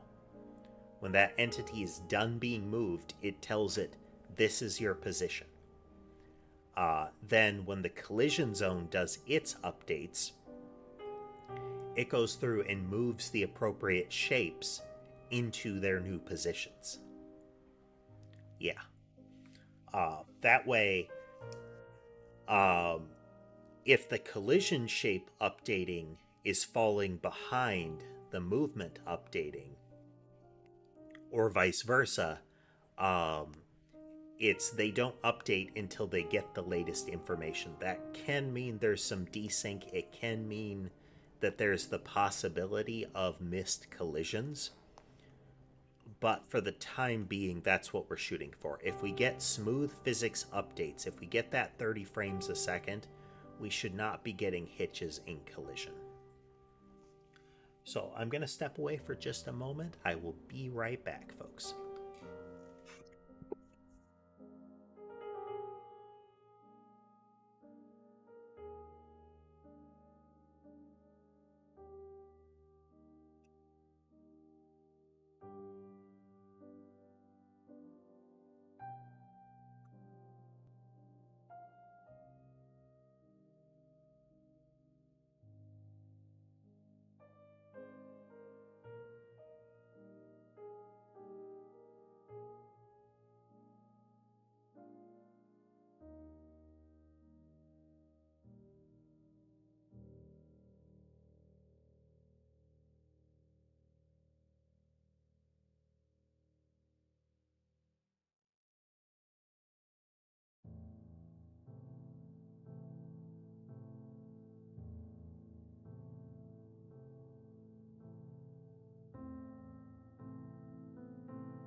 And we're back.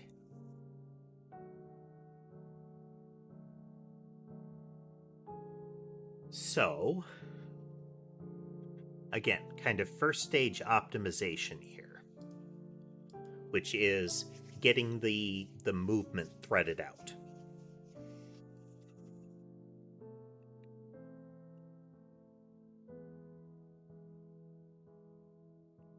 I don't want each collision zone to have its own thread.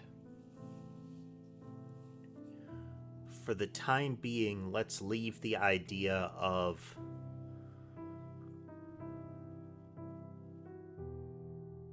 collision physics within the actual physics tick thread.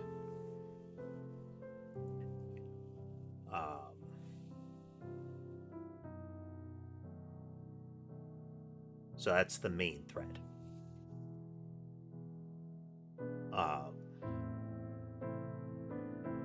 Which means we need to change the collision zones.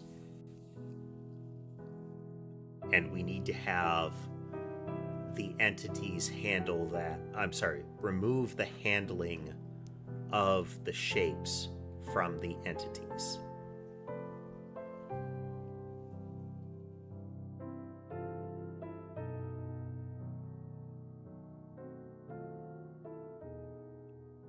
So we're going to add an entity. Instead of adding an entity, we're going to add a bridging object. So let's go. Let me verify what we've changed so far.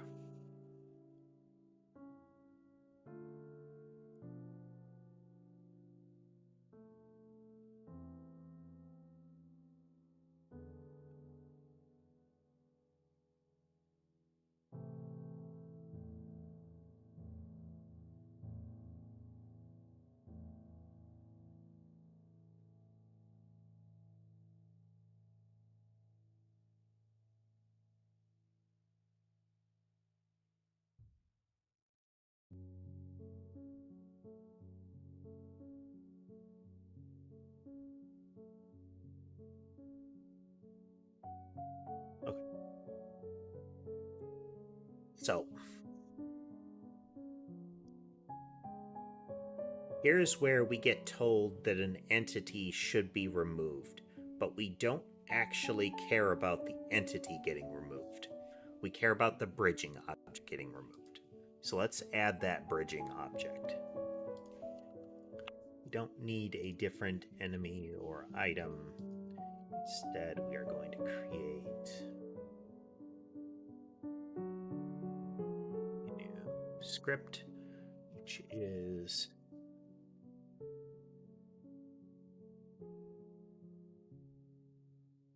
I'll do an entity shape.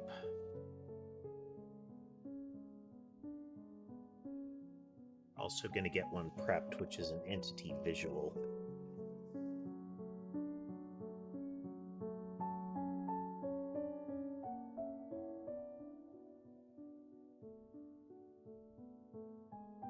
Okay, so the visual is going to be what we're going to pass along to something that will handle the rendering. If we get that far, one of the things that might happen is that we use something called a multi-mesh. Doing that would limit our ability to animate sprites individually.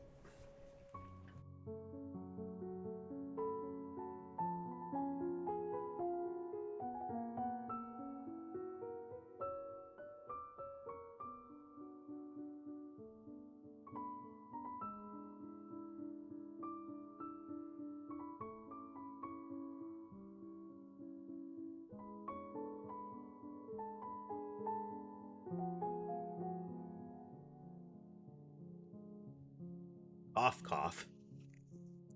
So if we have to use multi-mesh, we lose the ability to independently animate each entity, and instead everything that shares the same sprite would animate at the same time. Even color-shifted variants.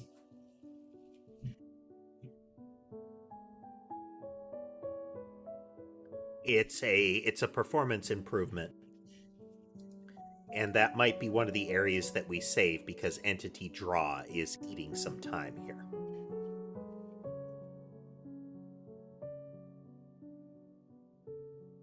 Why is physics tick taking so long here?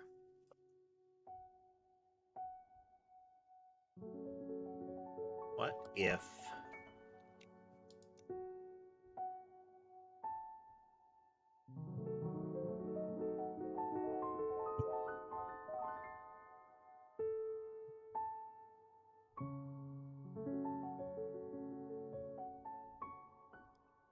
a 6,000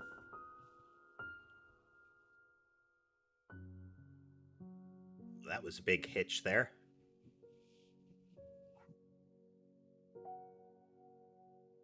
Okay, you can also see the physics is going haywire at this point. Because we have those increasingly large deltas.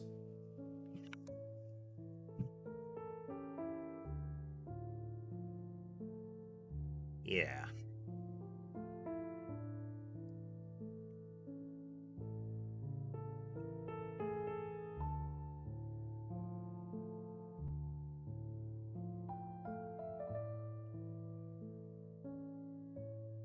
What if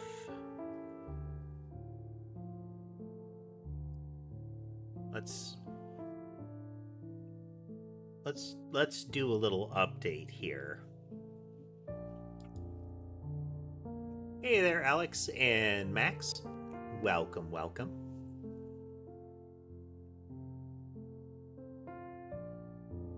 We are gonna always use minimum delta. Let's try that.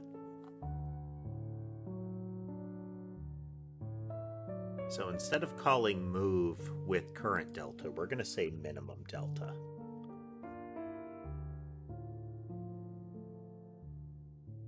Well, thank you, Max. Thank you. I appreciate it. Okay, so even if we're slowed down because of processing, we are forcing it to always move at a rate of 1/30th of a second.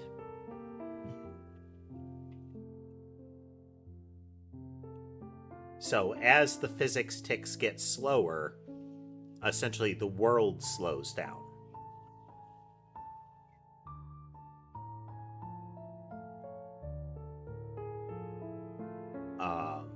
We would need to pass that along to everything. But at about 16,000 objects, we hit too much. Okay. We should have started our profiler.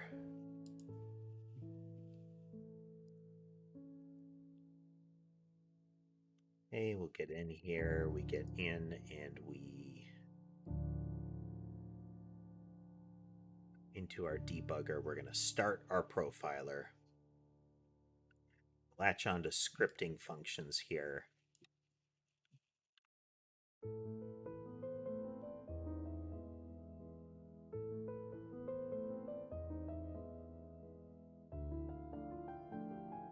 Doing okay at the moment there, Alex. Doing okay at the moment.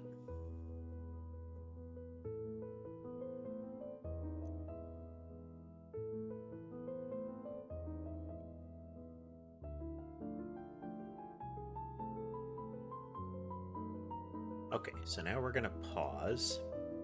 Where are we spending our time?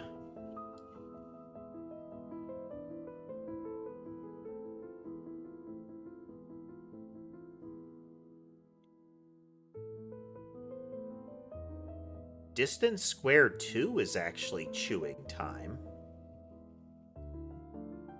Filling the world map is chewing time.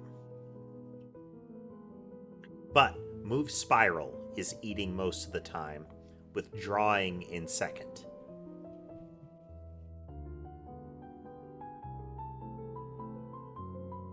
Yep.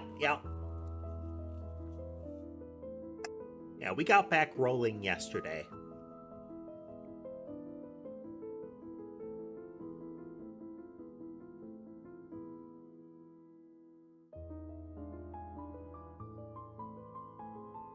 Let's look at of the entire frame here.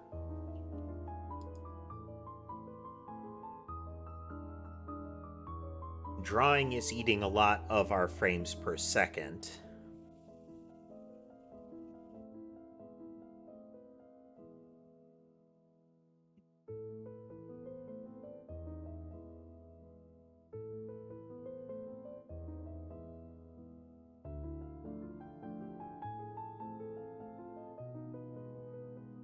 Yeah, move spiral is a savings. Entity draw is a big savings. Yeah, press start. That is Sammy. Let's see how many of the others we can spot. We should be able to see Ember as well. Then it's either Mason or Sherbet on the pillow. Can't quite tell. Yep. Yep, press start. We have 8 live cat cameras that we use. We try to keep as many of them on camera during the stream as we can, and we use this to find them. Yeah, we can see 3 of the 5.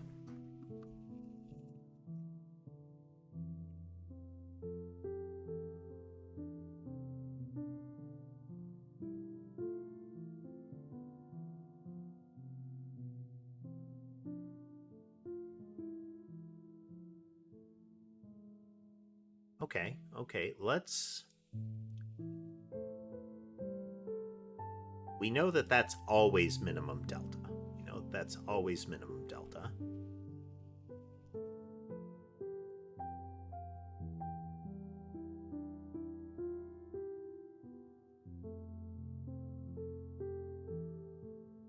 Delta minus equals minimum delta.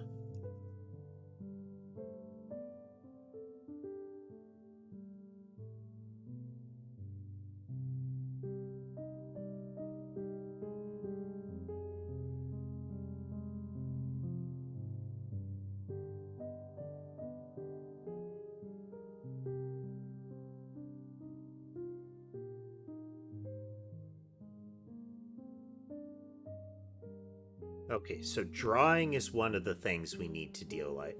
No. But we're also never supposed to get to about 15,000 objects.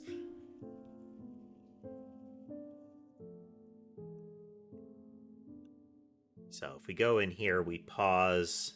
Oh, no, I didn't start the profiler. We're stress testing the system. Let's do that again. Let's verify where we're spending our time.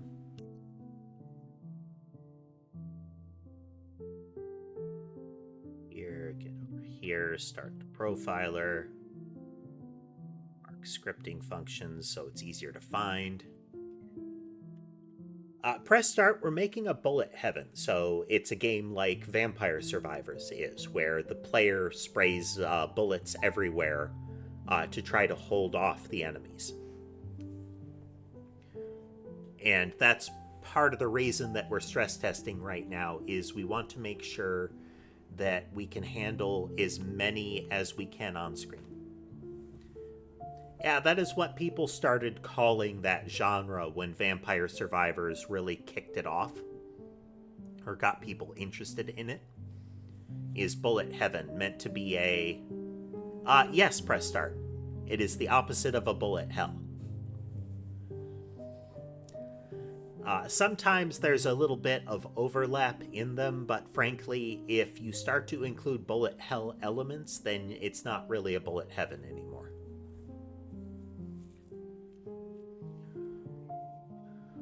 Bullet heaven is really specifically when the player is the source of all of the projectiles on screen. Because personally, they don't mix at all. It's if you're having to dodge enemy projectiles, then you don't have the screen real estate or the visual bandwidth, essentially, to communicate both the player's projectile output and the enemy projectile output.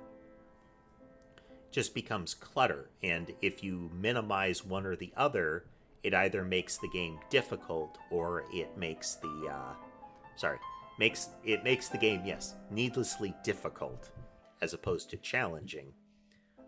Or it means that you have to suppress... you either suppress the player bullets, and so the player doesn't get to look cool, or you suppress the enemy bullets, and the player gets killed.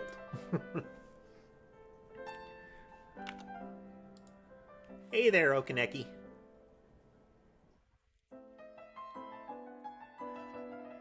Yeah, Undertale's combat system has more in common with a bullet hell.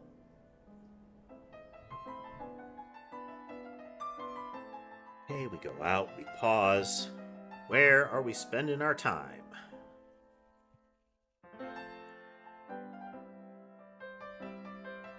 Okay, draw is still a big draw. And then the spiral motion, yep.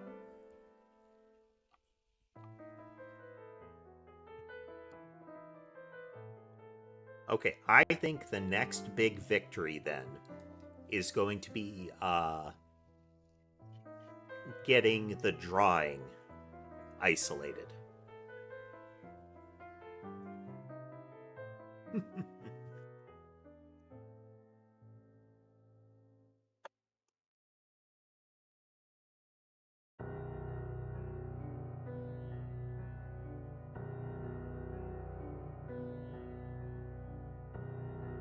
Hello, Mason. Mason will run over to the side of my chair and chirp at me if he wants attention.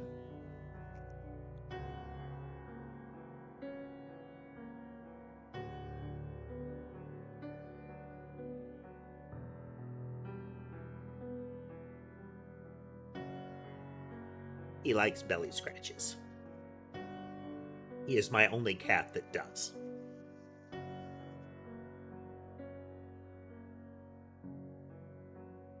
Yes. It'll be. I mean, it could be a really fast, quiet meow. Almost a squeak. But trills, meows, what I call a chirp. There's also kind of a chattering sound that they make if they see something that they would like to kill, usually. So sometimes if you watch a cat like looking out the window at like a bird or something like that, they'll make kind of like a chattering sound. Kind of a a hard sound, kind of like a K kind of sound, but really rapid.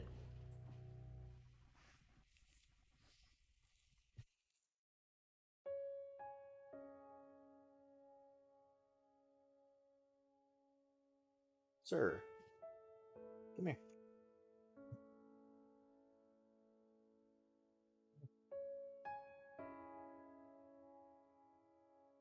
There you go.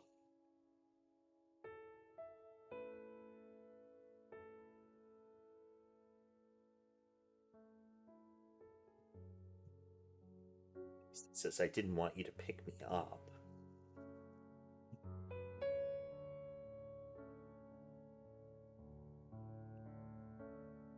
That can happen a lot, Okaneki. It can be that the cat doesn't have um that the cat doesn't consider like their litter box sufficiently clean to use. It can also be a sign that they're having difficulty using the litter box, and it can also be a sign that they're mad at you, or that or that your laundry really stinks. Those are all common things as far as cats doing that to like laundry. Okay, so first win would be separating out the rendering logic. Because again, we don't need to paint too often, and not everything needs to be repainted, though it should be. Everything should be repainted when we do a repaint.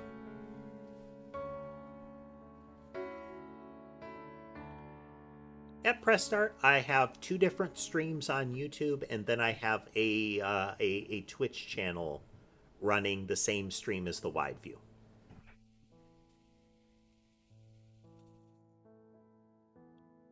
I did not, Alex. Let's see. Of mine, I don't know the providence of Sherbet and Mason. They are shelter cats. Sammy is a feral though. She was a barn cat.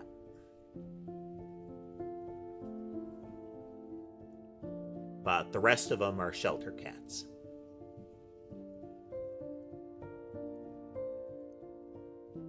How are we going to do this, though?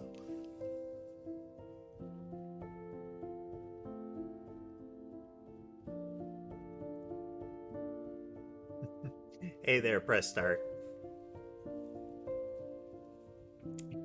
Welcome on the Twitch side. So let's see here. Oh, all my cats are indoors. I mean where I got them. None of my cats ever go outside.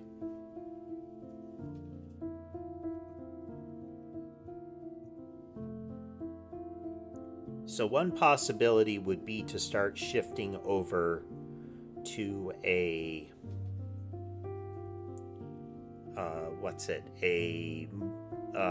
a multi-mesh.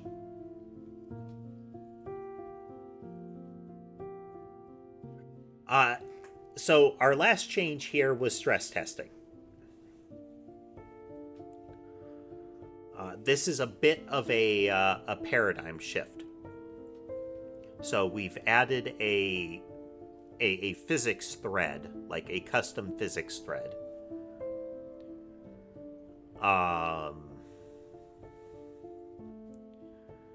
I think the next biggest win for improvement, we need to get the rendering out.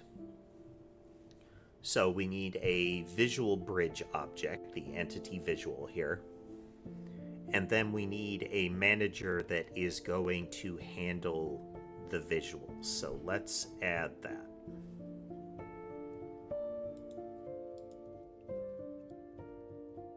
We're going to call you the Mesh Manager.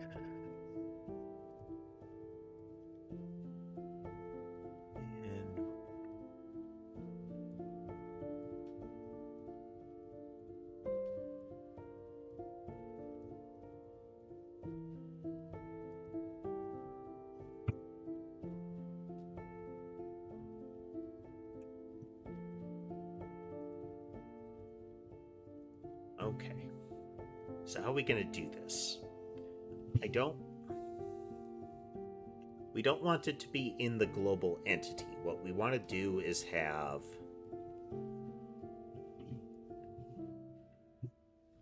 I think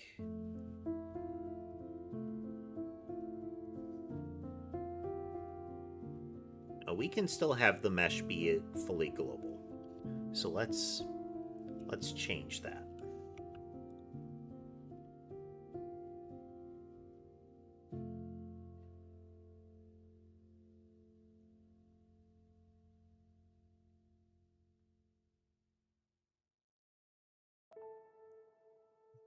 The mesh manager is going to have a script, which is going to be the mesh manager script, and then the project, it's auto load instead of that mesh manager there. We are going to open the scene just so.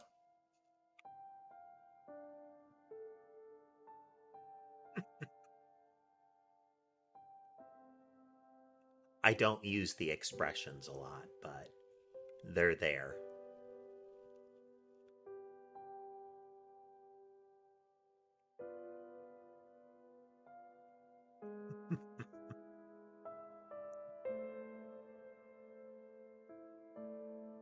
Can it extend a node 2D?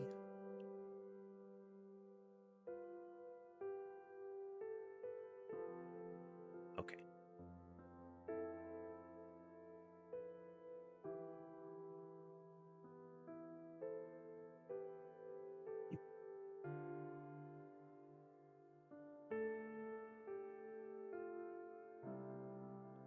Okay, so we need to create a multi-mesh instance for each texture that we're using. If we load the catalog first, then we can go through and find each texture and create a multi-mesh instance for it.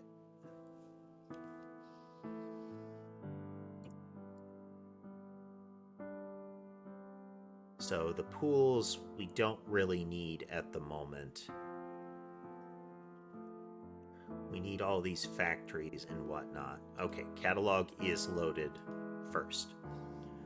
So then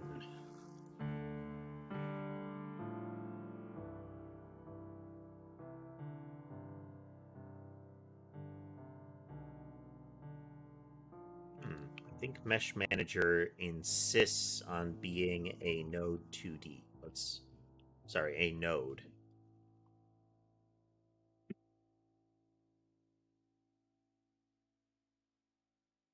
Oh, okay, it's saved. And on... Why are you not giving me the default? Oh, it's not on ready, it's ready. Okay.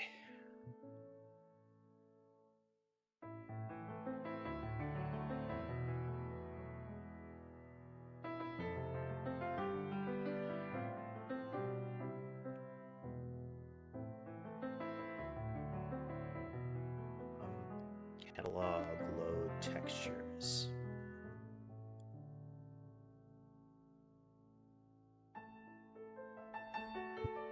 Okay, we're going to get each texture in the textures list. Okay.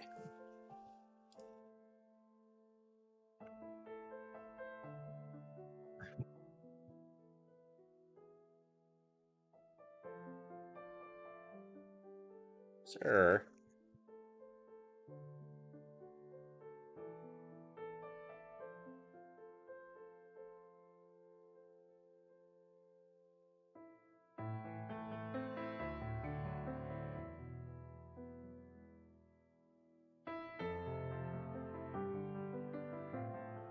Mason demands back scratches. Texture is a texture 2D. In catalog textures. Currently do nothing.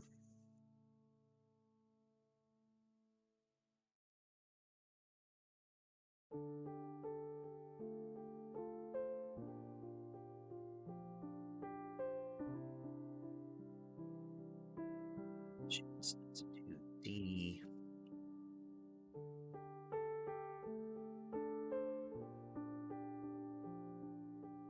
How much am I in my Twitch? I stream to my Twitch at the same time that I stream to YouTube.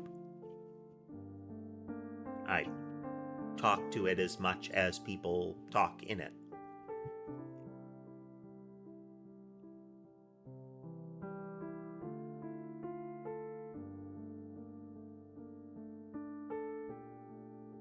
I need to instantiate it.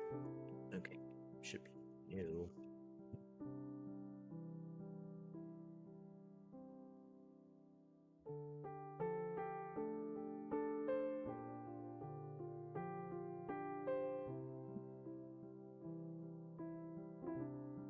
Let's go in and we're going to add a multi-meshed instance here just so I can see all the properties I need to mess with. Okay, it has its texture there. We're going to have a new multi-mesh. In that multi-mesh, we've got all the defaults, but we need to then set its mesh. Okay.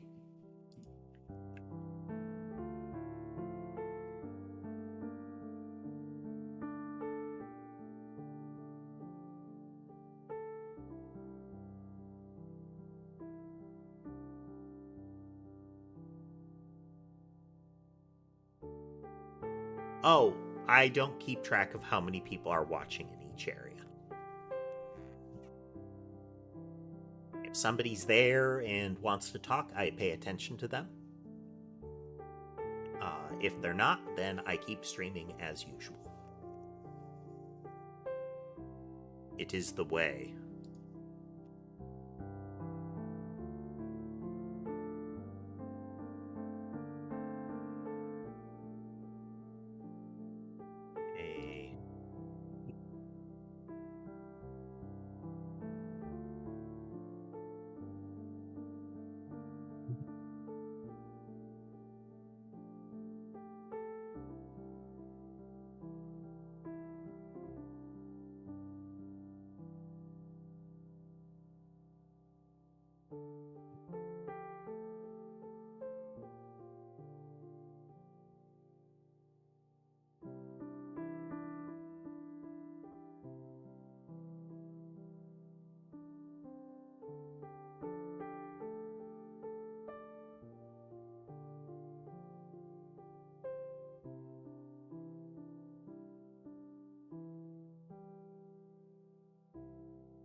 then this is a quad mesh.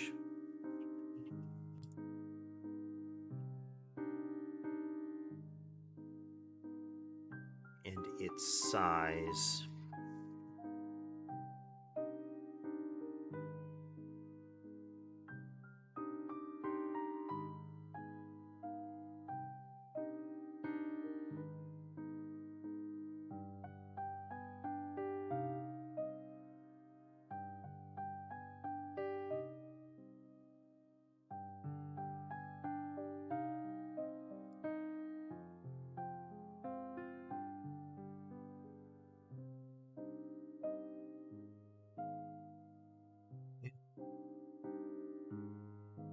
Wow. Hey there, Panzer. That is a long handle.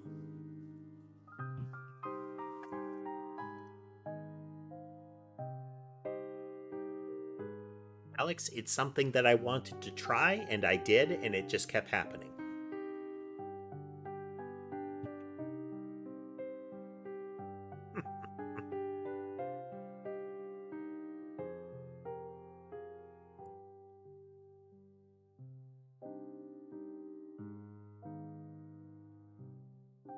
And child mesh instance.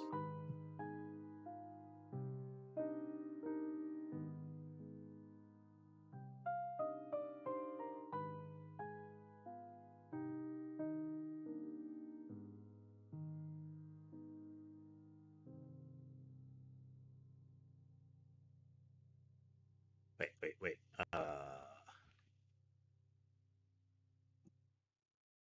Dot values.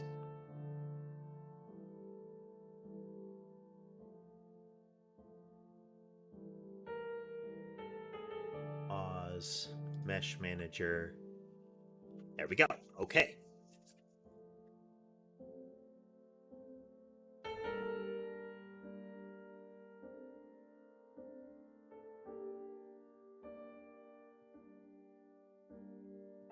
Hey there, Zane. Welcome.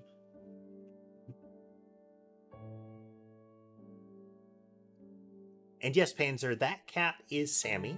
It's a good opportunity to check on the others.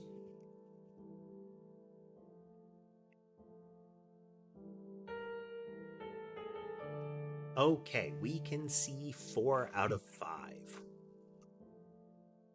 We have Ember across from my keyboard. She's the little kind of gray, orange, and black striped. Sammy is the tuxedo that you could see earlier. And then Mason and Sherbet top to bottom on the pillows there.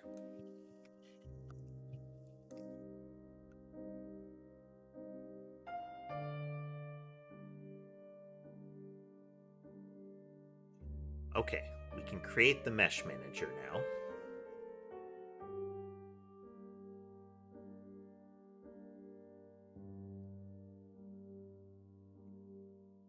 So then entity visuals.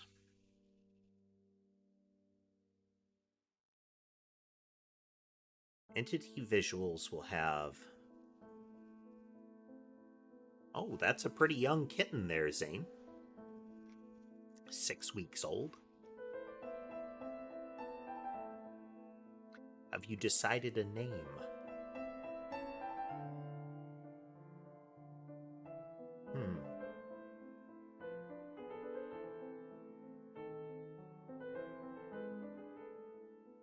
Visual does not extend a node. Okay, so we need a position to render it at. We need a facing. We need whether it flips or rotates. Charlie, huh? Nice.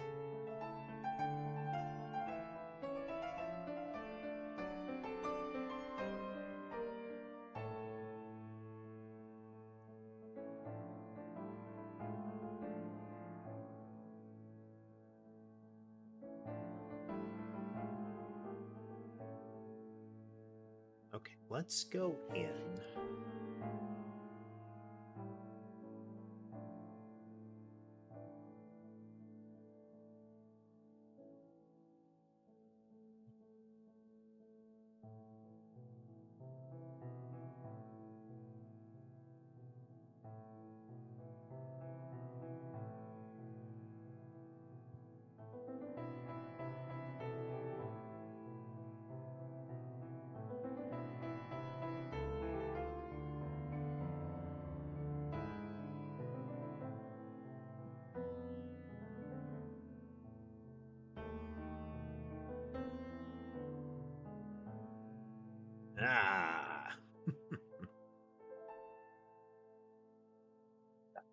keys.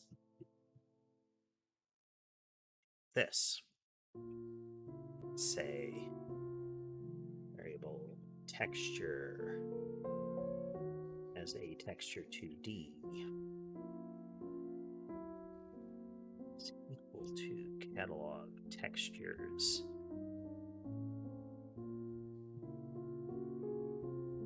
We'll just call this key.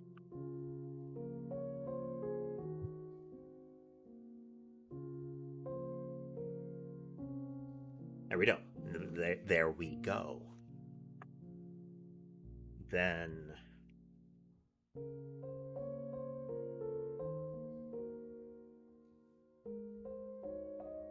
we create a new mesh instance. And we say meshes E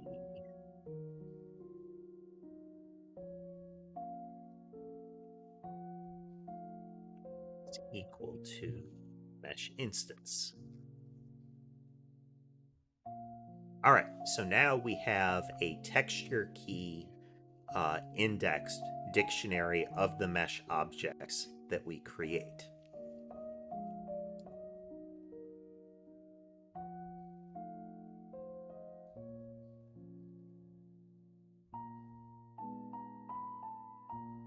Do a quick check here.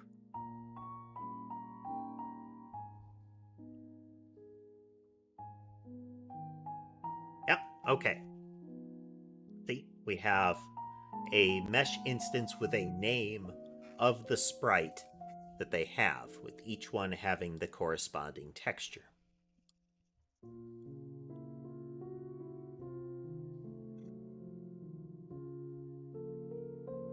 So then Mesh Manager will also have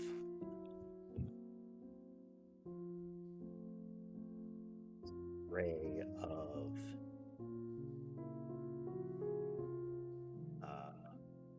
stop that for a moment. Entity visual has a class name.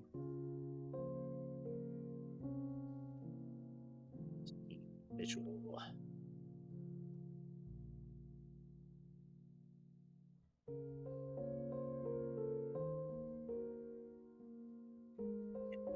Default equals that.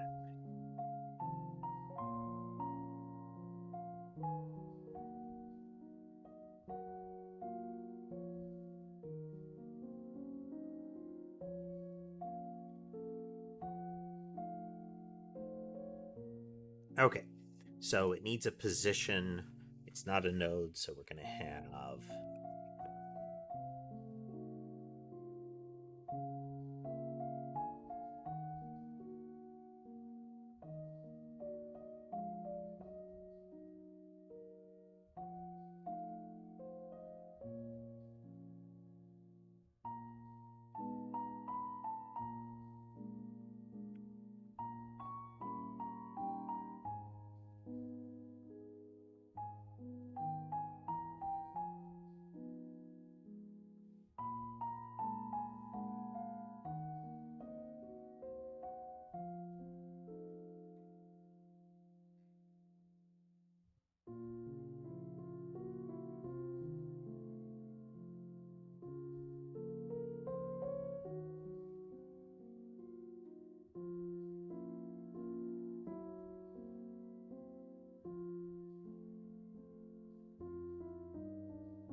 okay, and it will pass itself in when it wants to be removed. Okay.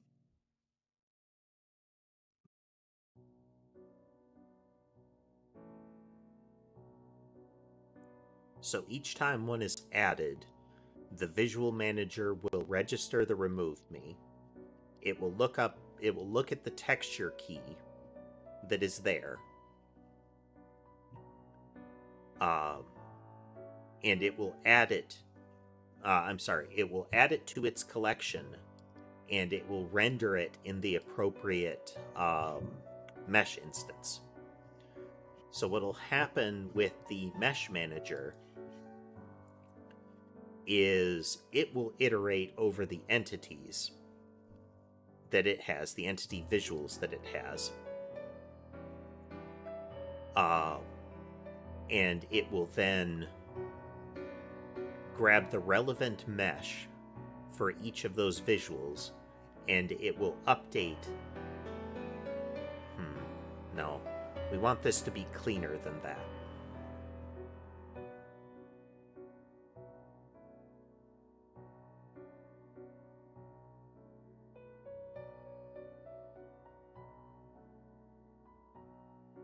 Yeah, okay.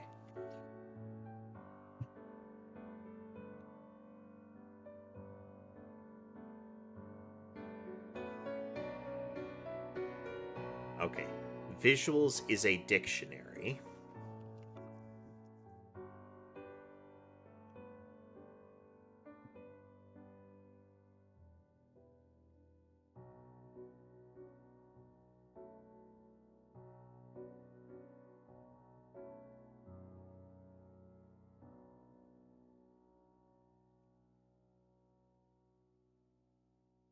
Okay, so each texture key will point to an array which will contain entity visuals. All of those entity visuals have the same one. So then when we are going to draw this node, we are going to iterate over all of its contents.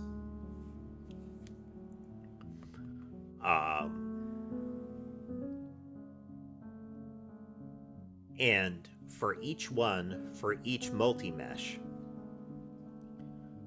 we are going to go iterate over it and update the number each of those entities.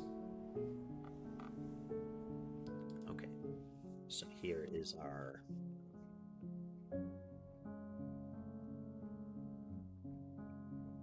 default methods.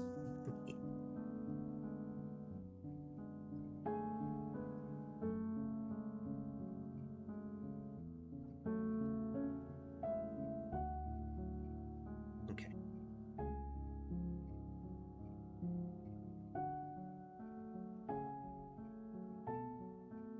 We're going to try to do this once each frame. So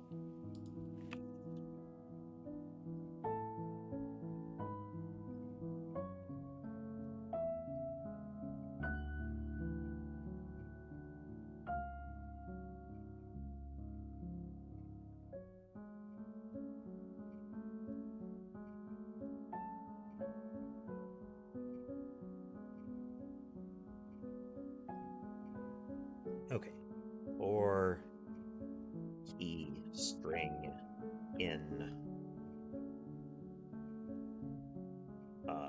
meshes dot keys.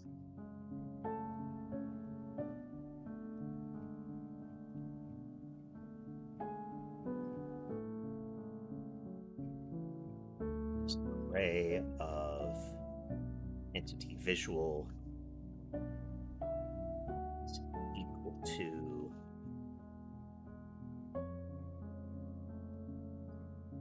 visuals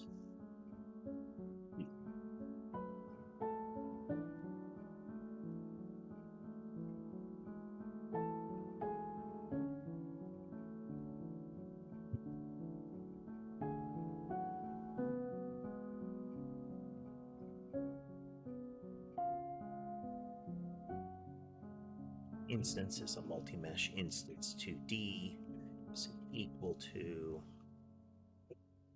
That's the one we want to store off though.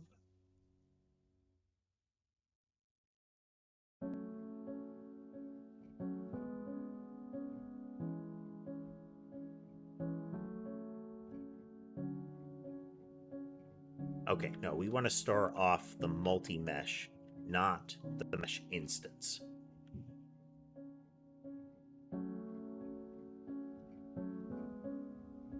So we don't do that. We do that here.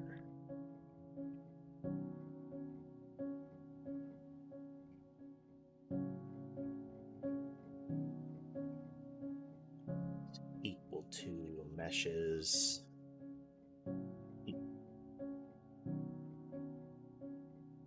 So now we have a multi-mesh, and we have all of the entities that should be in it.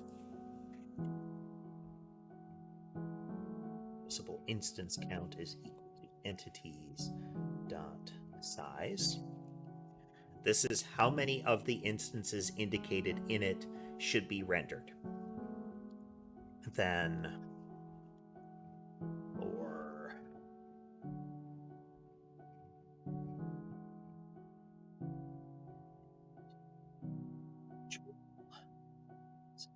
visual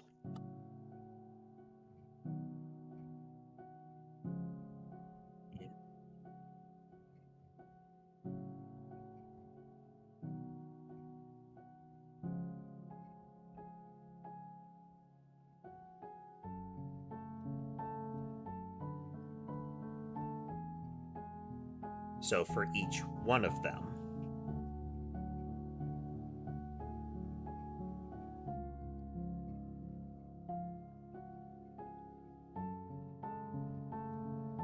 then we do mesh.set instance transform.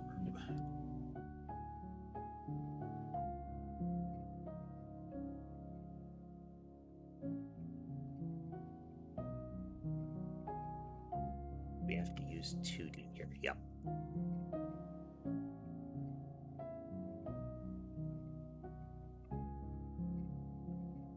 Transform 2D, so it's going to be entity visual dot position.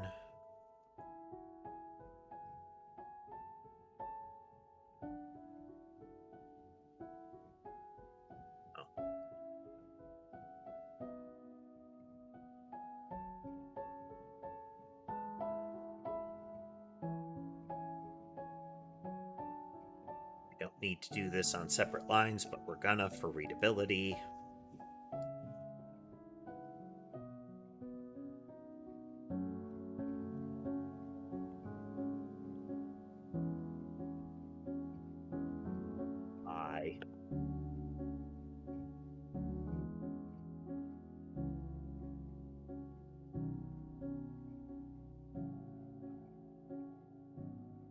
Facing dot angle.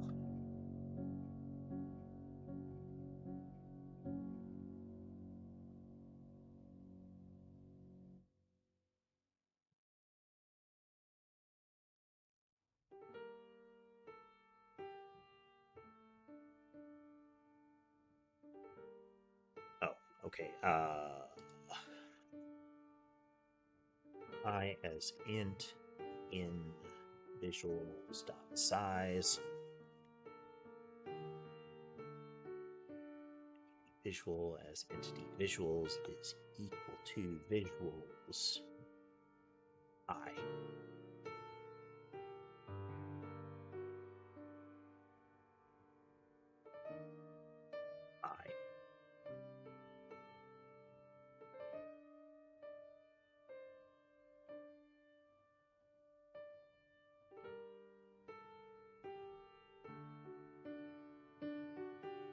Okay. So every time we get a visual update, what we're going to do is we're going to iterate over every entity visual that we've got. So this is a bit of a process, but as part of that, what we're doing is going into each of these multi-mesh instances, and we are we are updating how many should be visible in it, and then for each of them saying this instance is located here.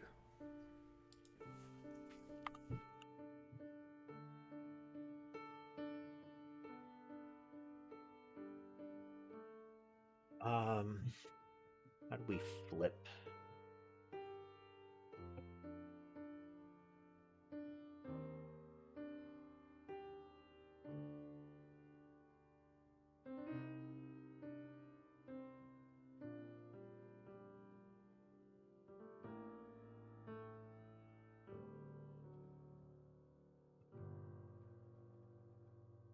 Don't think we can use translated is the thing.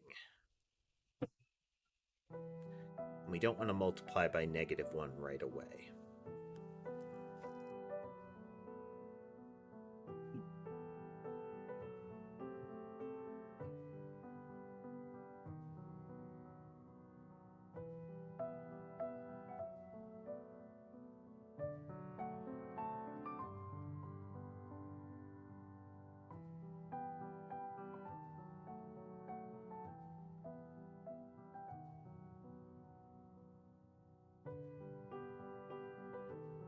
So it should be translated to move it is the thing.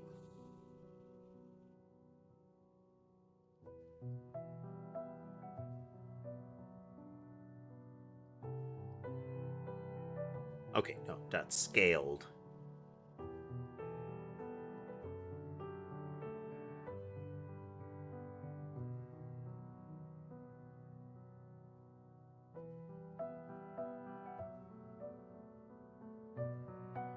I think it's -1, 0.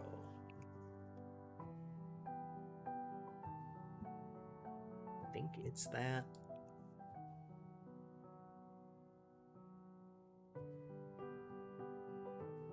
Hello there, Nintendo. I think that's what we have to do.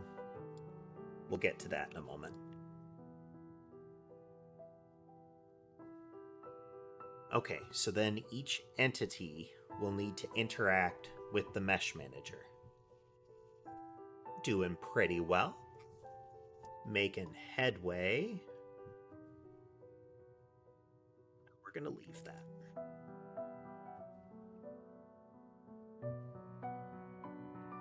So we need to add to the mesh manager each time, which means we need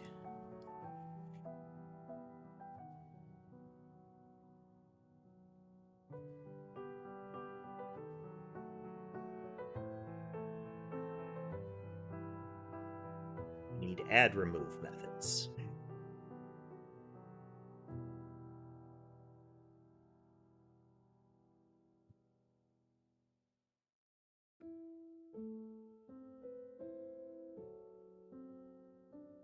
We are working on we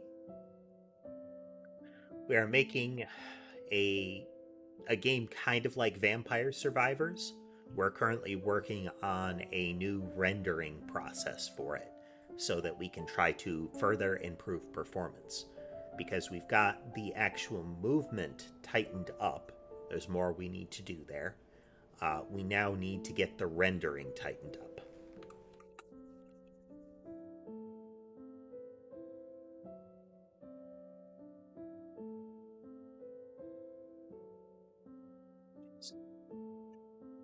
Entity visual.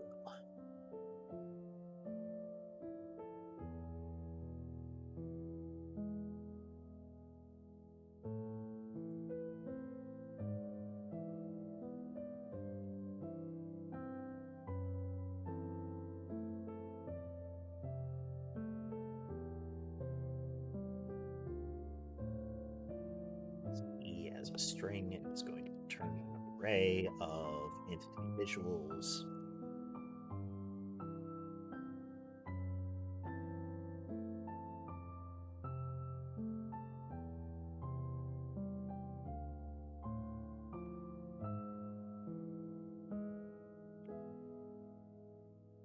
Return is an array of entity visuals. To nothing if visuals contains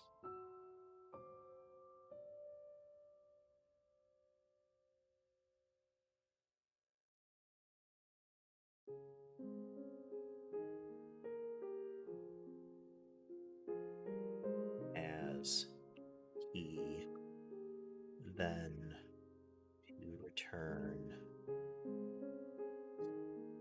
to visuals.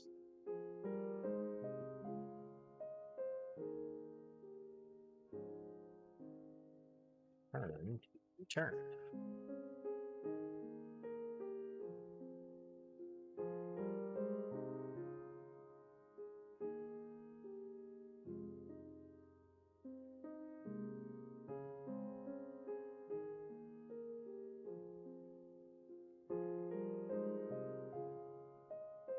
visuals.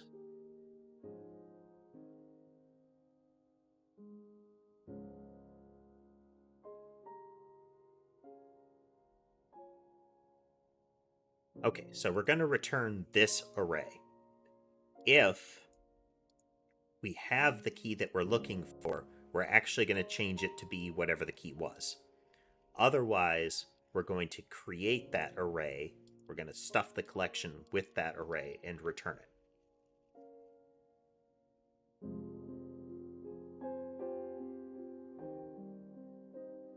We could avoid creating an array if we do that here, though.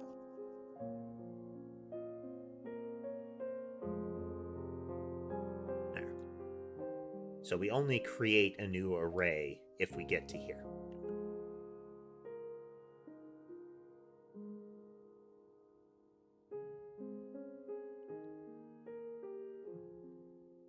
Array of visual entities. Entity visuals equal to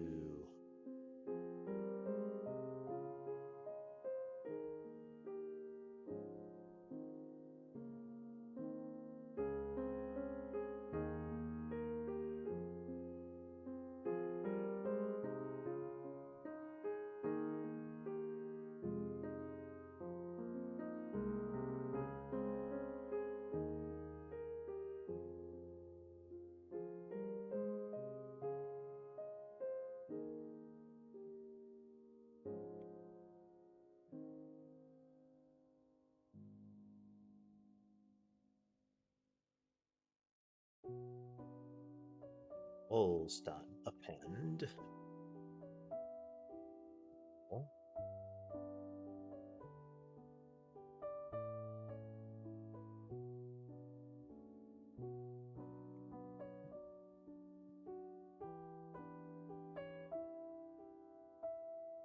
I'm going to connect the signal here.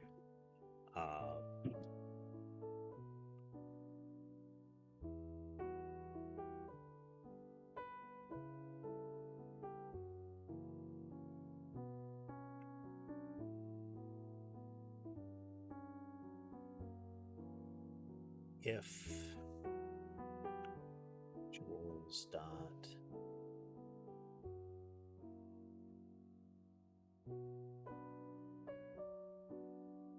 find that I still have to do.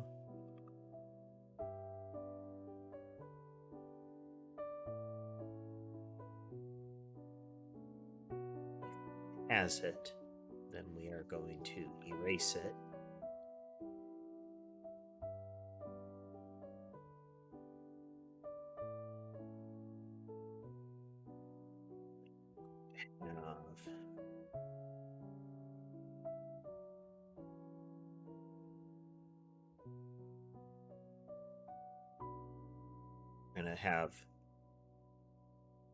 We're going to connect the remove signal of this visual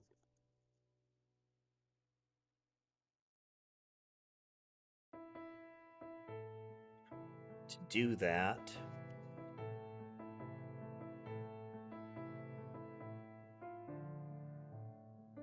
It's here.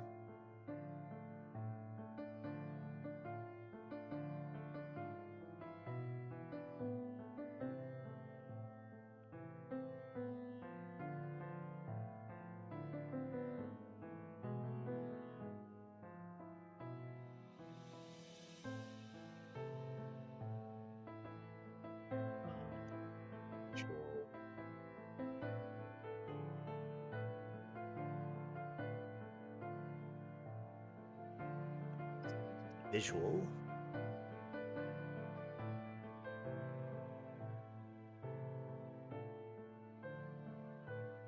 So when we are connecting the signal, if not visual, remove me is connected to on visual remove me,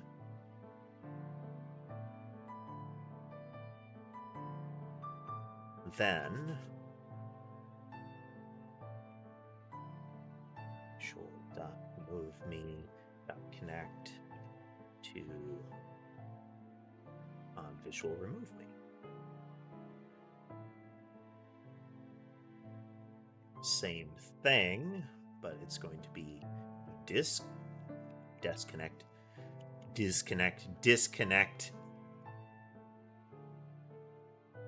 If it's connected to that, then we're going to disconnect it. So if we add it, we now connect to it.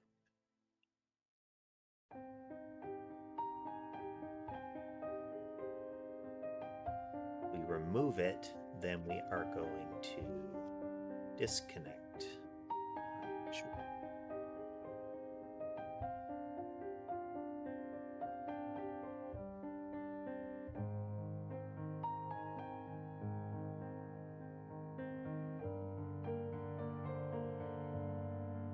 Okay.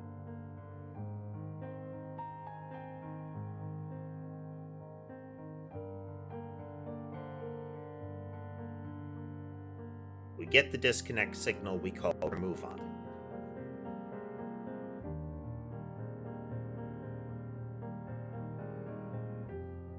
So now we can add visuals and we can remove visuals.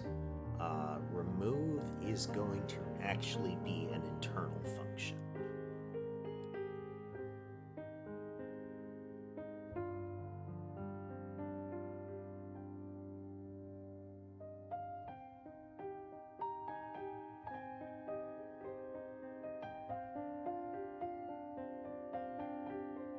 Okay, so it loads up all of the meshes that it needs, and now we can add visuals to it. So in an entity,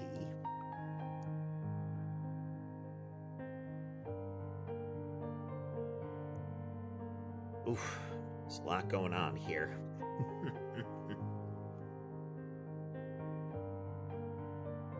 We have visual elements. We have an icon, which is for the UI. This is going to be another element that we split off, but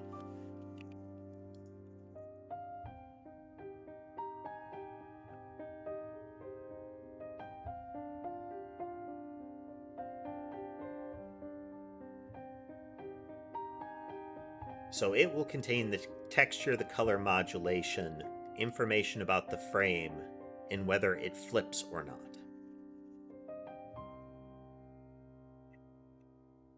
And it can also have a visibility flag to it. But I think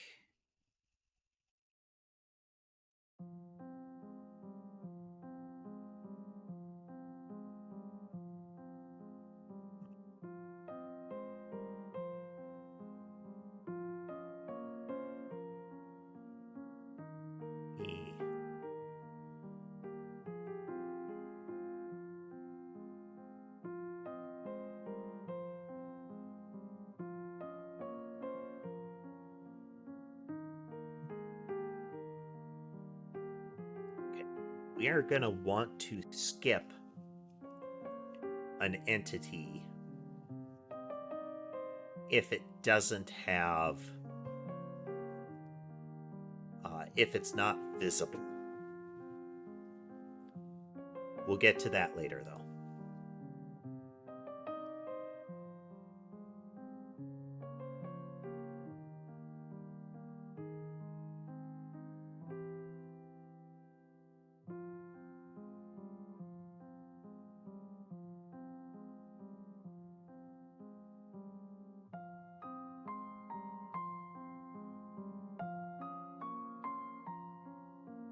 It doesn't rotate, it flips.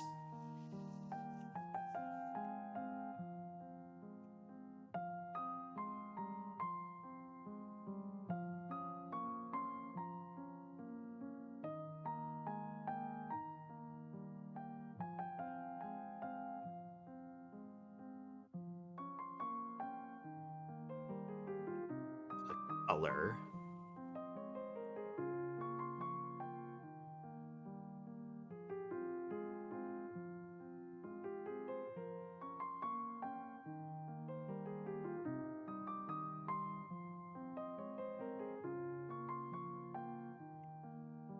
I'd like to keep it uniform as far as how big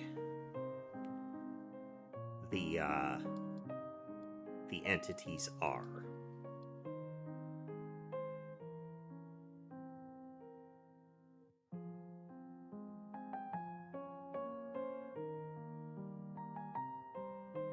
Okay, so mesh dot set instance color equal to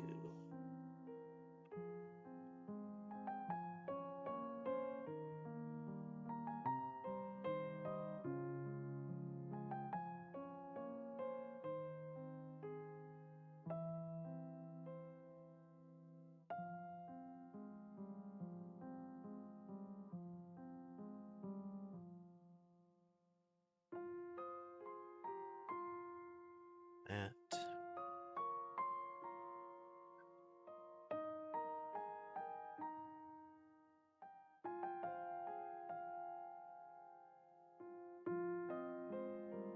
Position, its color.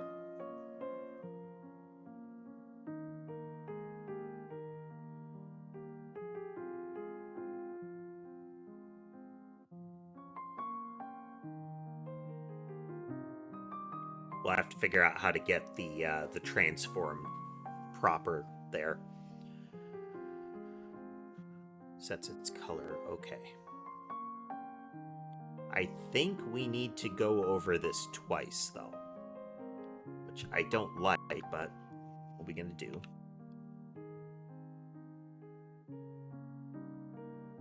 Variable to render visible visuals.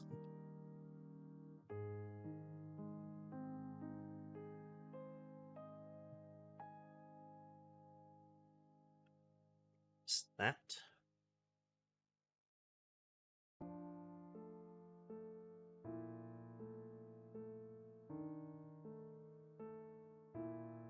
If visual visible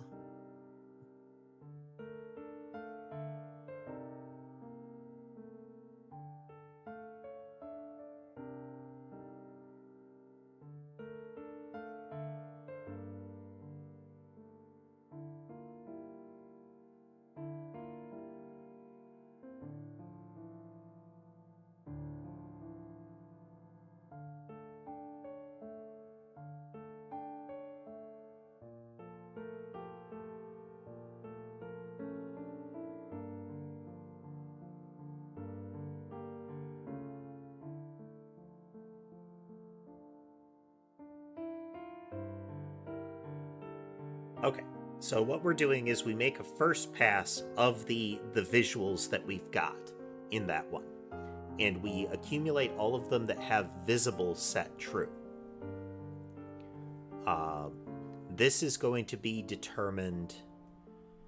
We can make an extra determination here as to whether it's visible or not based on, like, is it on screen? If it's not, then what we'll do is not include it in the collection. Then we'll iterate over that collection and update it.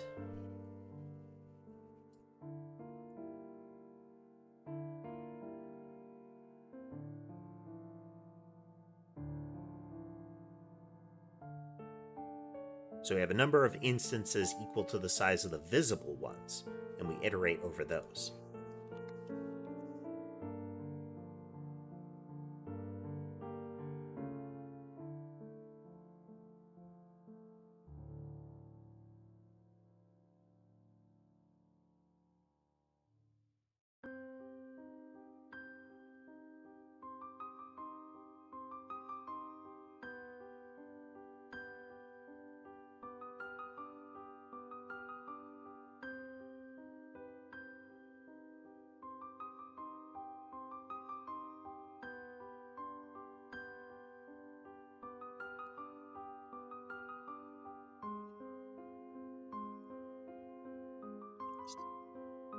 Get visual array.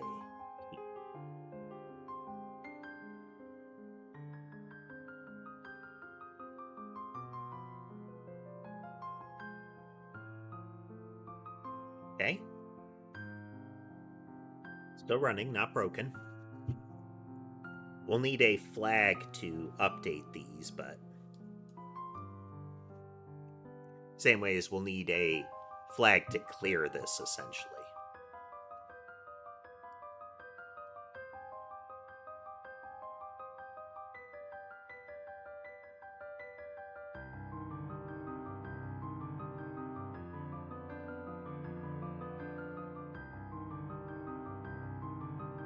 It's kind of a TBD here.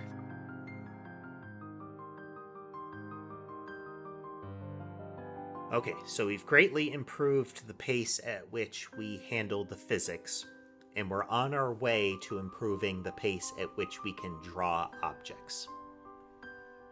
Yeah, I think this will be our stopping point for the night before we get too much further into the weeds here.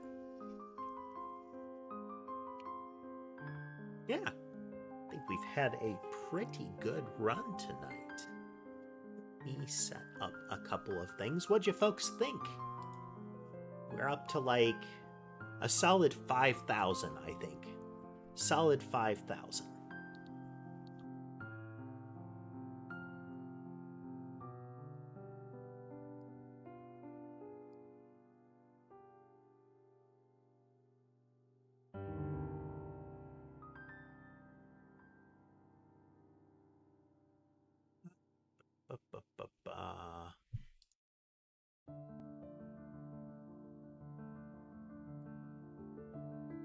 Do that.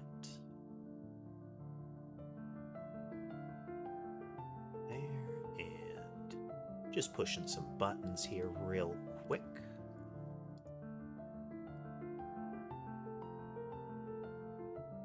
But yeah. So next time we do our coding, we will be working still more on the visual aspect. We're going to get that multi-mesh thing up and running. So instead of using individual canvas rendering, we're going to have the multi-mesh do it. There might be ways to make the canvas rendering cleaner, but this way should reduce it down to one object handling all of it for each texture. So ideally we'll be pretty good there. Hello Sandwich, popping in right at the end with us here. Let's see. But yeah. Let's do... Let's actually do one more showing of where we are.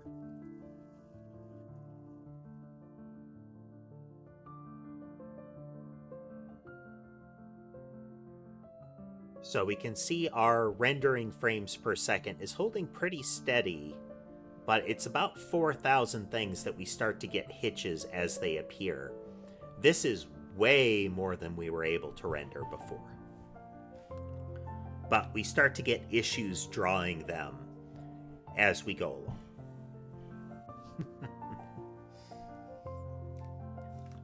But yeah. We're gonna see about... So it's either going to be early next week or tomorrow that we'll do more coding. I will post the next stream is tomorrow morning-ish to see what we do. It'll either be some more gaming, maybe some puzzles, continue on with a little to the left, or it'll be more coding. Trying to make sure that we don't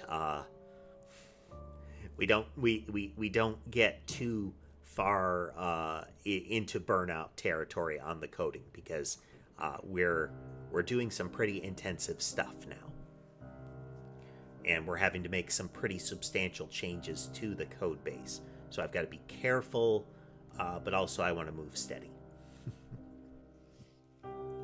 But I hope you liked.